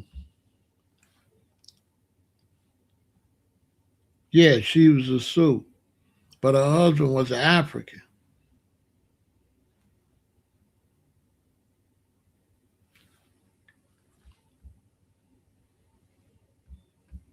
What are you talking about? In the way of what? What are y'all doing for the black community? We giving out food in school. Who is y'all? Who is we? Give us information. Who is we? And why you worrying about our business? Just go give your food out. And why is you on in there talking crazy, knowing face to face? You ain't gonna even say all that. You ain't gonna have that energy like that. You don't be outside like that, tripping like that. Bro, if you was outside like that, you know how that would go. So why is you over here on the internet doing some internet stuff? The outside, if I seen you face to face, you'll be copping, please, bro. Nobody in Chicago or Detroit gonna let you talk to them reckless like that. And you call yourself, is you a grown man on here behaving like that? Why we gotta be clowns? Like we don't even know you. Nobody even done nothing to you. So look how much of a low level you got. You can't even talk to black people with no dignity, right? You got no dignity. You got no self respect. Nobody know you. Nobody called you nothing. Nobody knows you. And look at your behavior. You mad because we trying to get reparations, so everybody being called all type of stuff, knowing you was a little baby and you come to Chicago, you'll be copping, please, bro. You not none of that. Cause not no real generals ain't functioning like that. You soft, bro. You was soft. You emotional. I'm 68. You wouldn't say nothing to me. You'll be copping, please. Cause if you was outside doing this, you would be already unalive, bro. Who in the streets gonna let you? You know what I'm saying? What it mean you giving out food? You're a terrible representation of a black man on social media. You're a terrible representation. He's a more he come to Chicago talking crazy like that. He won't be no more, no more. He won't be no more, no more. Listen, he's a bozo. If he's a more, he should be going doing more business. He shouldn't even be in our business. I'm in Chicago. In Chicago, they not Mo, they moles. They Blackstones. He's a nobody in Chicago. Because we moles here. He's a nobody. He's an emotional weirdo. The Moors aren't accomplishing anything nowhere. Instead of him being a brother with some dignity, he come over with a bunch of disrespectful loser stuff on some weirdo stuff. No, he not like that. No, he not. He don't gangbang. No, he cop and please. He not outside like that. Okay, he's a bad example for the black community. We got shorties out here unaliving each other because they're on the internet with this kind of behavior that this so-called grown Moor that's supposed to have some type of class and dignity is disgracing itself on social media, setting a bad example. His son go outside and act like that, and then something happened to him. Bruh, you was nothing. You got no respect, no dignity. If you were more, you a bad example of a more, okay? You're a bad example, bro. Nobody don't care know what you talk about. You know what I'm saying? Nobody care nothing about you, and nobody got to prove nothing to you. What am I doing? I'm minding my business. What is you doing? You minding my business. Go get you some business. You feel me? You an embarrassment, okay? And you a fake tough guy. You not like that. You not like that, bro. You can come to Chicago anytime and call me. I guarantee you ain't like that. You ain't like that, dude. You not like that. Because real hardcore dudes, they not typing that kind of stuff like that. You soft. On phone and grave, you soft. You ain't none of that, bro. You soft. You all emotional. Okay. Go get you some wet wipes and change your underwear and to get somebody to give you your baby bottle. You know what I'm saying? He wah, wah, wah. Because don't nobody want to be no more no more. Bro, Moors suck. Nobody wants to be a Moor. Moors aren't accomplishing anything. Moors are nobody, bro. Moors are nobody. Moors are the weakest group except for nations of gods and earth. Moors and nation of gods and earth, y'all fell all the way off. Y'all this little. Y'all ain't no Hebrew Israelites or no Nation of Islam. Y'all the little bitty babies that couldn't keep your movement going, that been washed up. Moors is washed. What is 12 of y'all? Moors? They still got Moors? Where? When the last time you seen some Moors somewhere? Bruh, Moors suck, okay? Your philosophy is whack. You ain't got no movement. You ain't got no temples. You ain't got no business. How you up in the black community? Y'all don't even got no buildings or nothing. What? Moors in Chicago, they Blackstones. The biggest moles in Chicago is Blackstones, not you guys. And the Blackstones in Chicago be beefing with y'all. Y'all, listen, the Moors been punked by the moles already in Chicago. Do I have to?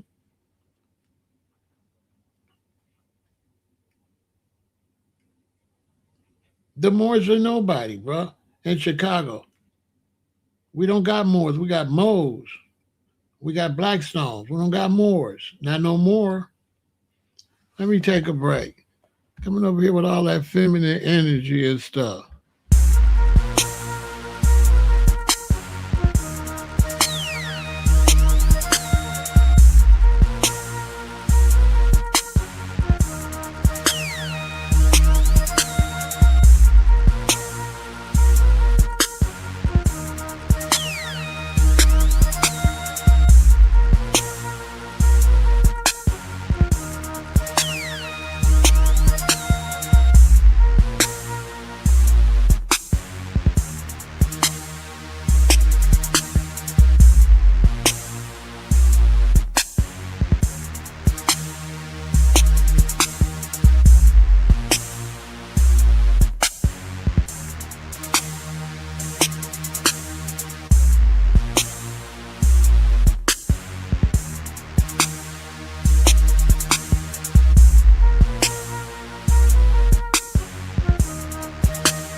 Let me show you how when you know brothers ain't got no knowledge. The brother came over and said, we doing this, what y'all doing? So he think FBA is a group. Look, the brother got no knowledge, right? He's called himself, he got no knowledge. He said, we giving up this and that, what y'all doing? He think Foundational Black Americans is a group. Foundational Black Americans is not a y'all. Lineage is not a y'all, bruh. Lineage is just lineage. I'm just showing that bro ain't got no knowledge. Like he don't have no knowledge. He think that Foundational Black Americans is like Moors. He think it's a group. You can't make this like say y'all. I'm like, who the hell is y'all? Lineage is not a y'all, bruh. Tracing your family back to slavery is not a y'all.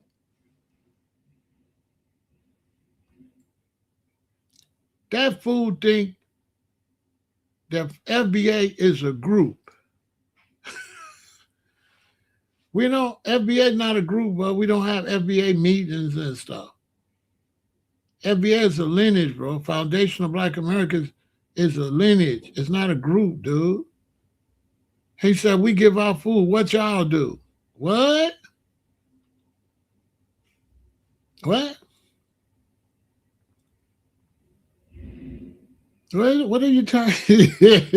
he said, I tell you, man, dude is a nobody. He got no knowledge. He said, he think Moors is like FBA.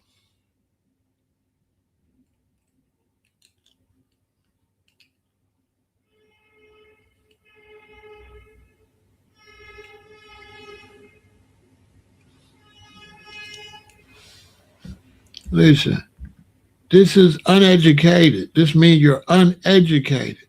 This means you're speaking, bruh. This means they speaking on something they don't know what they don't have any knowledge. They're basically dumb. They didn't even do no research on what they talking about. He say you're more, he's supposed to do research. He don't even know what FBA is. He's basically bad because FBA is growing and Moors suck. Moors are disappearing. So he thinks it's a competition. He thinks we're the reason nobody want to be a Moor when we're not a group. Like, we're just lineage.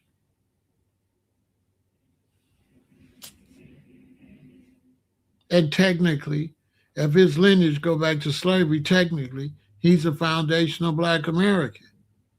And he don't know that he could be a foundational Black American and a Moor. He don't know that because he don't know the Moor got nothing to do with him being foundational.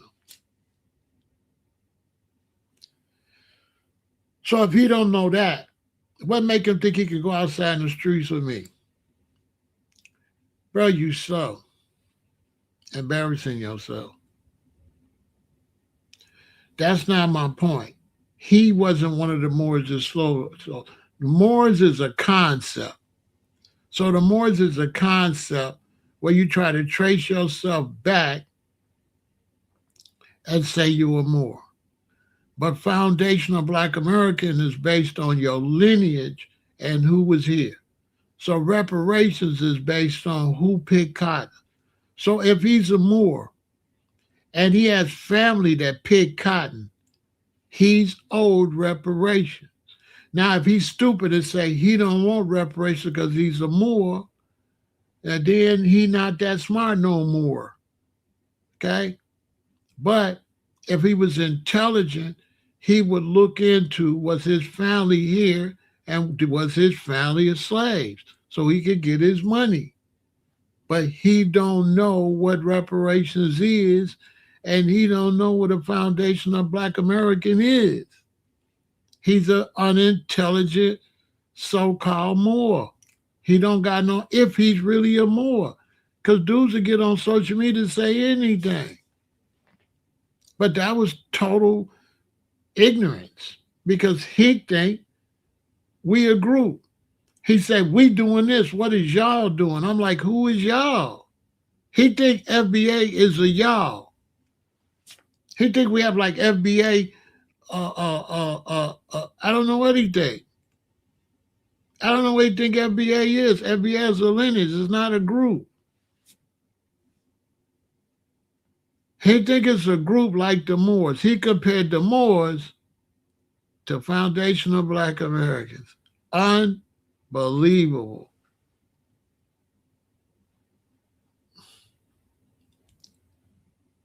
That's like if you got blood type B, he'll be like, what y'all doing? What y'all people with blood type B doing? That's how stupid he's are. He think FBA is a group.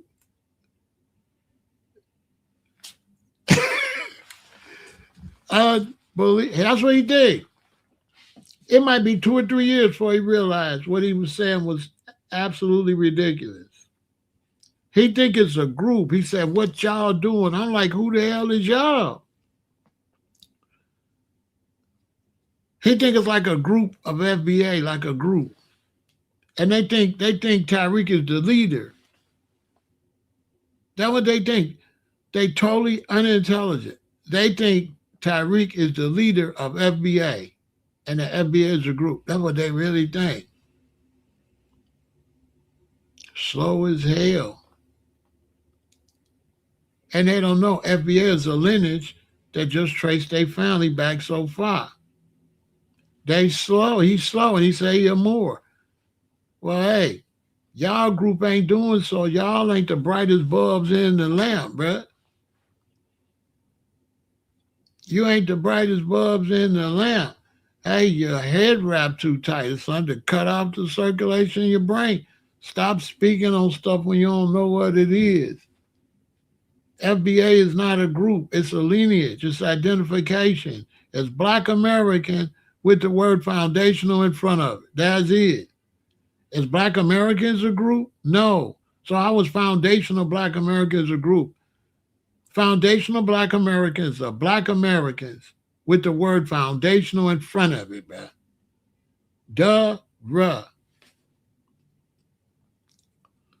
Unbelievable. And over here typing all on his period. His tampon is he all tripping. Like, damn, bro, you going like that over something, don't even know what the hell you talking about, and ain't even built like that? Bro, you not built like that.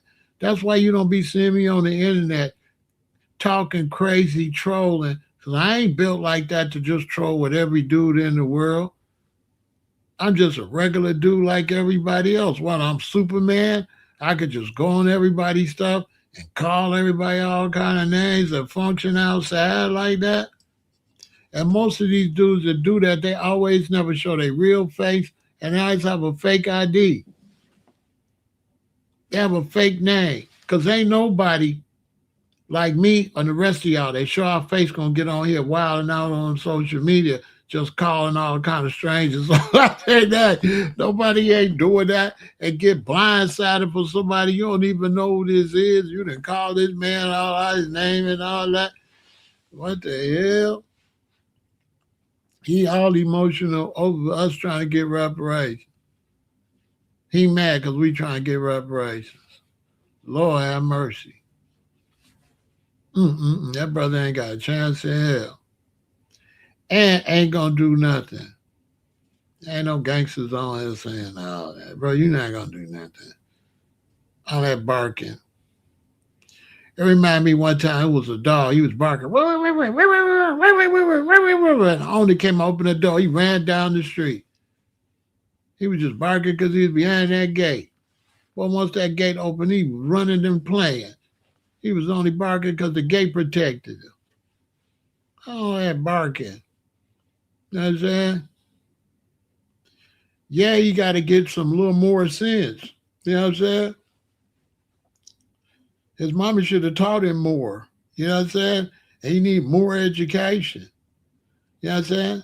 And hopefully he don't be talking crazy no more. You know what I'm saying? I just said, get your stupid hey, that boy dog, he said, what y'all doing? We be giving out food to the community. I was like, I did the Scooby-Doo. I'm like, who the hell is y'all? I was like, hey, y'all, we a y'all? I thought we was just a y'all over here on this channel. I didn't know we was really a y'all. I didn't know we was a y'all. I didn't know FBA was a y'all.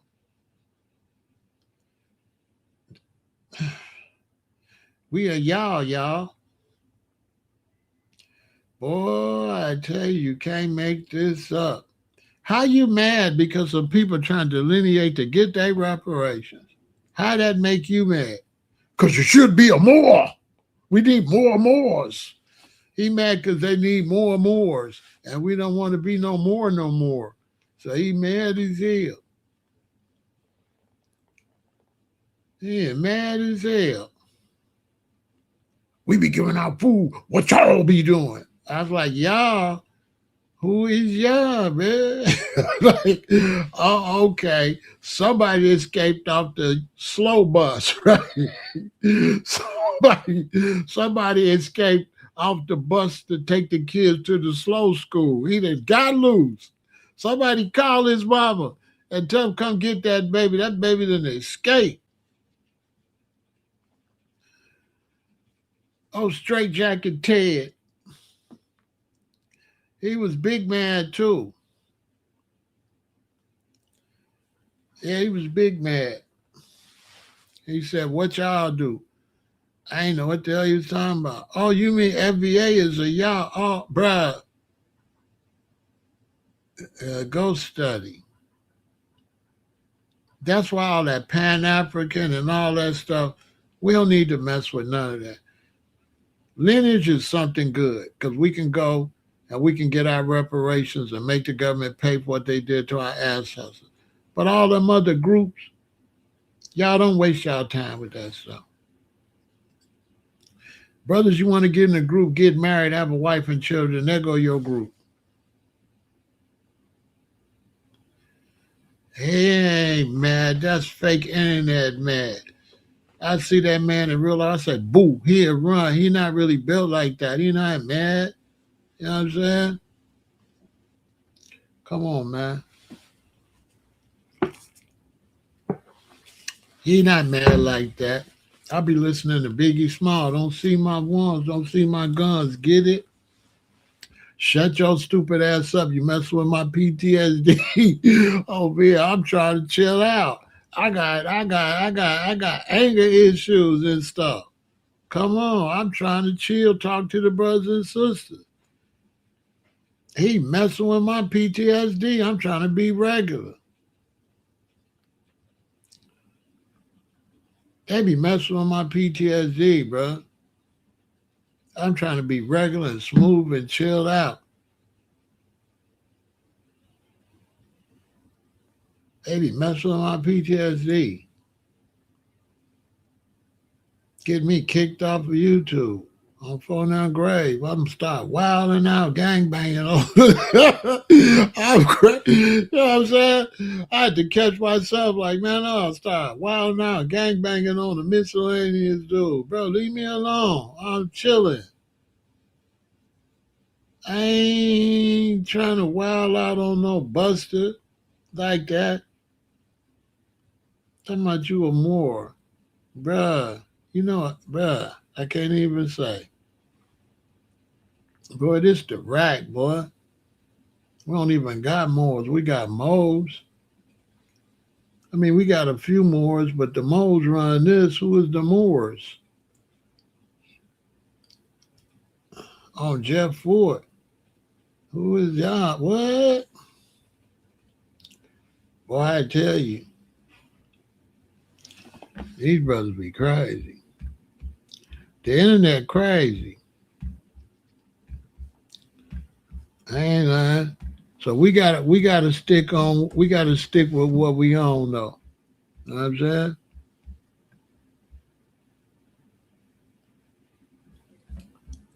We gotta push the line. And there's gonna be a lot of people trying to distract us. You know?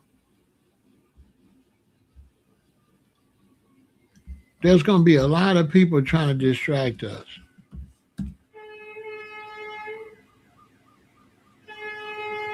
You can see that already. The distractions, the hate, the unnecessary dislike because we trying to get reparations. And they don't got enough respect to say, that's good, y'all trying to get reparations. They hating on it because he want us to be a Moor. And we don't want to be no Moors no more. So he over here talking crazy, talking about he a Moor. I'm like, bruh, is you serious?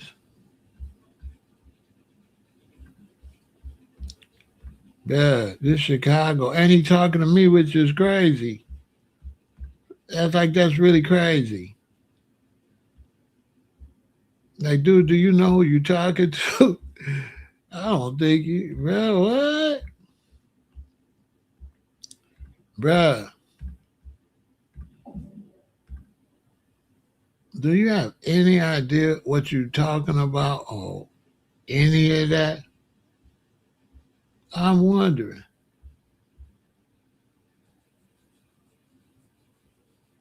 You a what?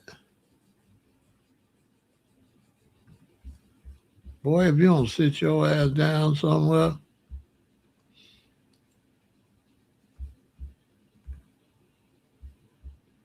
you a what? Bruh. Imagine him barking that at somebody in Chicago, barking that.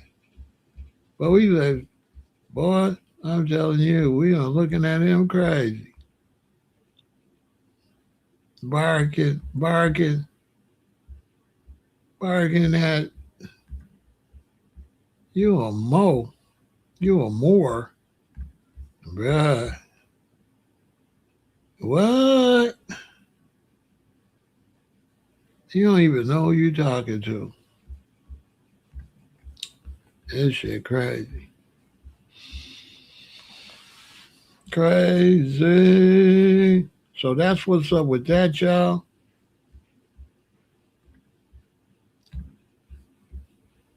Shout out to the brothers almighty. Y'all know what it is.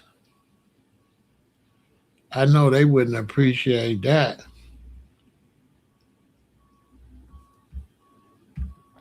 These dudes be having my phone full of messages when I get off the line where the hood be calling me. Cause they sure gonna call me after this one. They gonna be tripping. my phone, my phone gonna be going crazy. Oh well, man, my phone gonna be going crazy.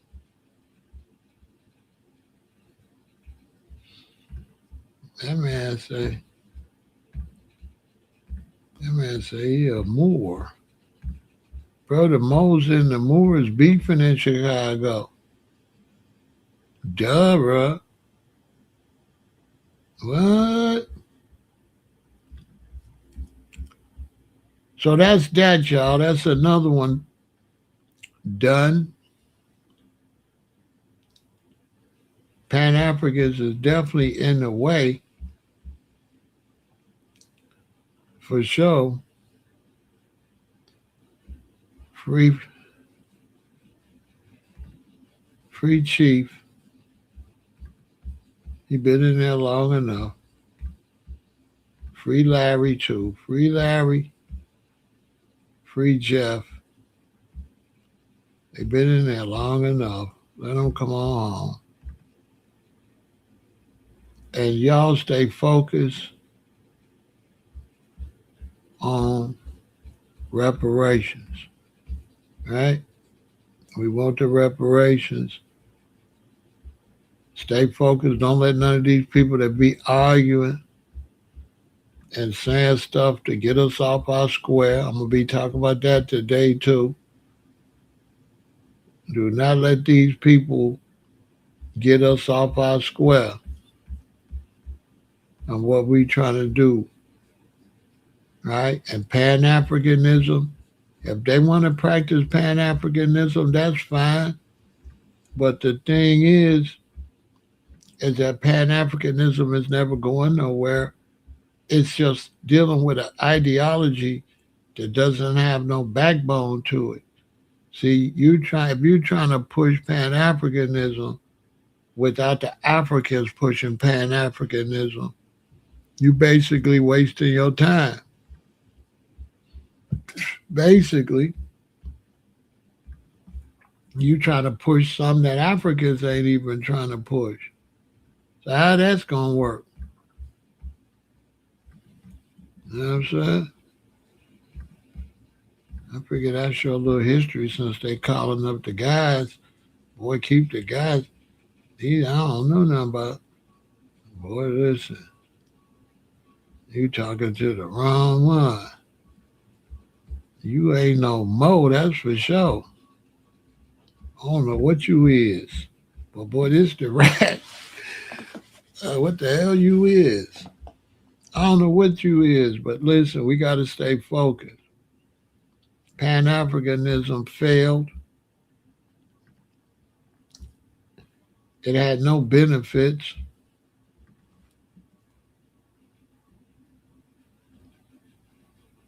And if you're a Pan-African, why don't you get your reparations, then move to Africa?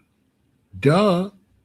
Like if I was a Pan-African, right, and I wanted to move to Africa, I would fight for reparations, get my reparations, then move. Or fight for reparations, set up everything, go to Africa and keep up. They're giving us our reparations. So they give a reparation, I fly back, give my reparations, and go back. But I wouldn't exchange one for the other. I don't got to give up reparations to be a Pan African. That's another thing. That's stupid. Like they don't clash. Reparations is your lineage. Pan Africanism is your belief. You don't have to pick. It's not one or the other. This is just ridiculous. You can be a foundational Black American Pan African. You could be a foundational Black American GD. You could be a foundational Black American Crip. You could be a foundational Black American Blood. You could be a foundational Black American nurse. You can be a foundational Black American, all type of stuff. That's based on your heritage. That's not based on a belief system. You can be a foundational Black American Seventh-day Adventist, Baptist. That has nothing to do with your lineage.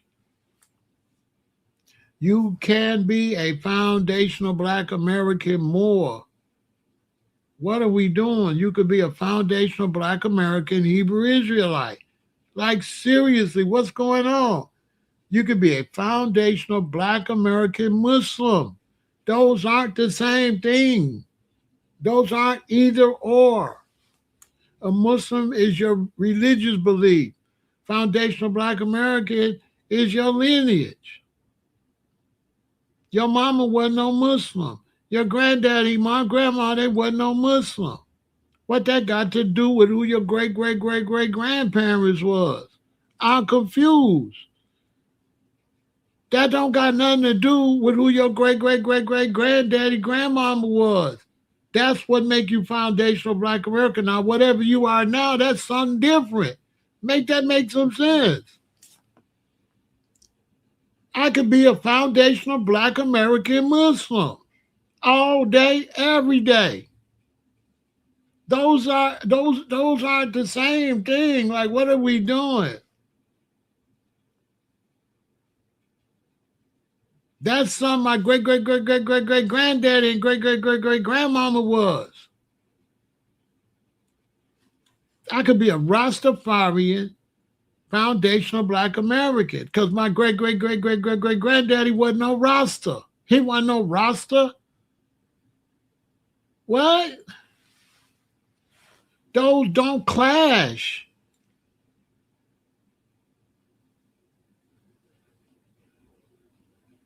Those don't even clash. Those aren't even two different thoughts. Foundational Black America is not a thought. How is lineage a thought? Let's look at a dog. How is a pit bull a thought? A pit bull is a pit bull because their mama was a pit bull, their daddy was a pit bull, the dogs before them was pit bulls. How is who birthed you all the way down the line is a thought? So if your great-great-great-great-grandparents were slaves, how is that a thought that they were slaves? How is that something you thinking, making up? That's just a fact. So if your great-granddaddy worked at the railroad, you're not a descendant of somebody that worked at the railroad? What? You are a descendant of somebody that worked at the railroad. These people think foundational is a belief system.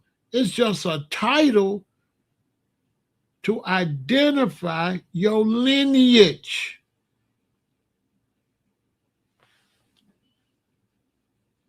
It's just a title to identify your lineage. Let me play what I have to play. Now, if you want smoke, I'm here for all of it. But we not about to play the gaslighting game. Just like we said, FBA is not an organization, FBA is also not a movement. There is a movement, though. The movement is called the Delineation Movement. FBA is the lineage, delineation is the movement.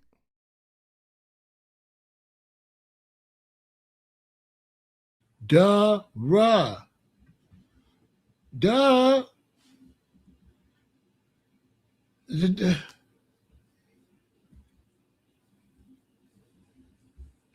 delineation movement is the movement to get everybody to delineate, to be specific. And then what is delineation? We dealing with people that don't even got no knowledge of nothing. What is delineation? They don't even know, y'all. They don't even know what delineation is. Delineation is the act of precisely outlining, describing, or defining the boundaries of something. It provides visual or verbal clarity, separating concepts, physical spaces, or responsibilities so their exact limits are easily understood. This is just totally ridiculous that people don't know what that is.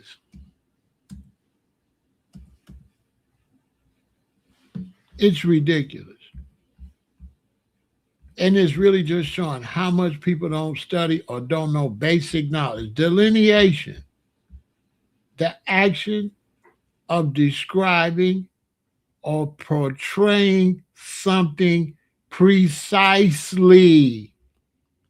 The action of describing or portraying something precisely. We are precisely portraying ourselves as those people that was here doing slavery. That's what we're doing. We're saying that I'm saying that I did not come here from Jamaica in the 70s. I did not come from Trinidad in the 70s, 80s. I did not come here from Africa in the 60s, 70s. That my people been here doing slavery all the way back to the Revolutionary War. That's delineation, the action of describing or portraying something precisely. And that's what make you not me if you came from Jamaica. Your lineage is going to go back to Jamaica, and all you got to do is get down with some of the Jamaicans and find out where y'all want to trace y'all lineage back to. So they don't even know what delineation is. They think delineation is like some make-believe or division. No, you are what you are. That's not division. That's like saying a woman say she a woman. I'm like, oh, you just trying to divide yourself from the men. Amazing, I swear to God. That's like a woman say, I am a female. Oh, you just trying to divide yourself from the males. That's what it is like. No, she's a female, fool. That's separation, bro. All right, bro. Go take your medicine and go to bed. Go take your medicine, man. Unbelievable. You can't make this up. So that's why we got to focus and do what we got to do. Because what happened with these demons is we trying to get our reparations from the system, and some buster wants you to argue with them. But in the streets, it go like this. You ain't got my money, though. See what I'm saying? So I'm trying to get my money from the United States. Be glad you don't got my money. This is why I want to tell all the brothers don't like the fact that I'm trying to get my reparations. Be glad you don't got my money. The government got my money. These big businesses got my money. Just be glad you don't got my money. That's what you worry about. Victory. This is 13 corporations that profited from slavery. So here we go. Number 1, J.P. Morgan Chase. Between 1831 and 1865, 2 predecessor banks, Citizens Bank and Canal Bank in Louisiana, accepted approximately 13,000 enslaved individuals as collateral on loans and took ownership of approximately 1,250 of them when the plantation owners defaulted on the loans. Number 2, New York Life, an insurance company, sold insurance policies on enslaved Africans. Number 3, Wachovia. 2 historical predecessors owned enslaved Africans and accepted them as payment. Number 4, N.M. Rothschild and Sons Bank in London. Nathan Mayer Rothschild, the banking family's 19th century patriarch, made personal gains by using enslaved Africans as collateral in dealings with a slave owner. I have a list of this, so if I stumble, it's because I have a lot of chicken scratch. Number 4, Norfolk Southern, offered slaveholders $180, that's $3,379 today. This article was written in 2013. So that's $3,379 today a piece for enslaved Africans they would rent to the railroad for 1 year. The Central Georgia, another company aligned with Norfolk Southern Line today, valued slaves at $31,303. Today that would be $663,033. Did I say that right? Yes. $663,033. Hopefully that came out right. Sounds weird. Number 5, U.S. Today found that their parent company, E.W. Scripps and Gannett, had links to the slave trade. Number 6, Fleet Boston, evolved from an early financial institution.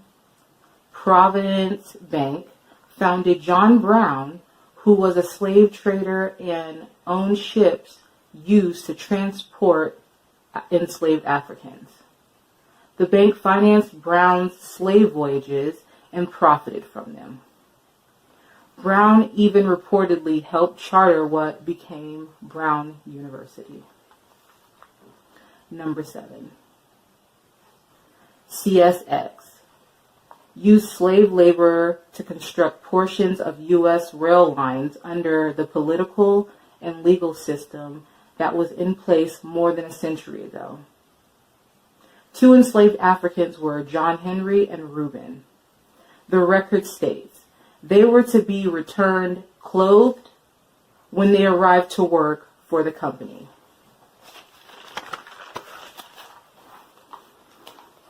Number 8, Canadian National Railway Company.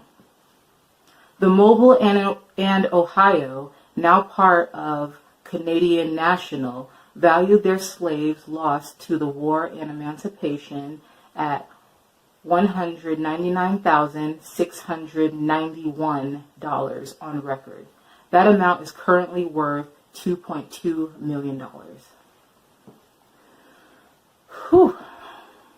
Number 9, Brown Brothers Harriman, the oldest and largest private investment bank, founded 1818, owned hundreds of enslaved Africans and financed the cotton economy by lending millions to Southern planters, merchants, and cotton brokers.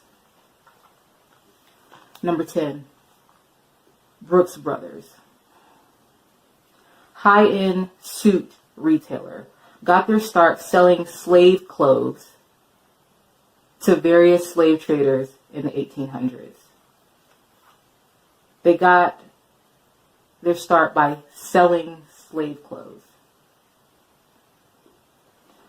Number 11, Barclays. British multinational banking and financial services company headquartered in London has now conceded that companies brought over the years may have been involved in the slave trade. Number 12, Lehman Brothers. This business empire started in the slave trade. Quote from Joe Pelizzotto. This is a sad part of our history or our heritage. We're deeply apologetic. It was a terrible thing. There's no one sitting in the United States in the year 2005, hopefully, who would ever in a million years defend the practice. 13, Aetna. Aetna? Aetna. U.S. largest health insurer, apologized for selling policies in the 1850s that reimbursed slave owners for financial losses when the enslaved Africans they owned died. Aetna has long acknowledged that for several years shortly after its founding in 1853, that the company may have insured the lives of slaves.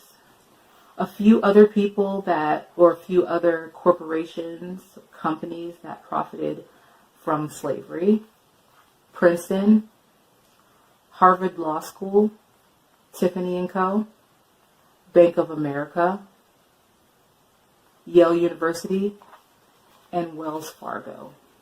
My poll tax certificate from 1960, when we had to pay $2 or $3 to vote, and we only made $2 or $3. So you had to choose between eating or voting. That was the suppression back in the 60s. If you missed 1 year, they doubled it up on you the next year. I didn't have to pay because I was a veteran. So this is my exemption certificate, but I had to show it. So when they say you don't have to show ID, we've been showing ID since we started voting.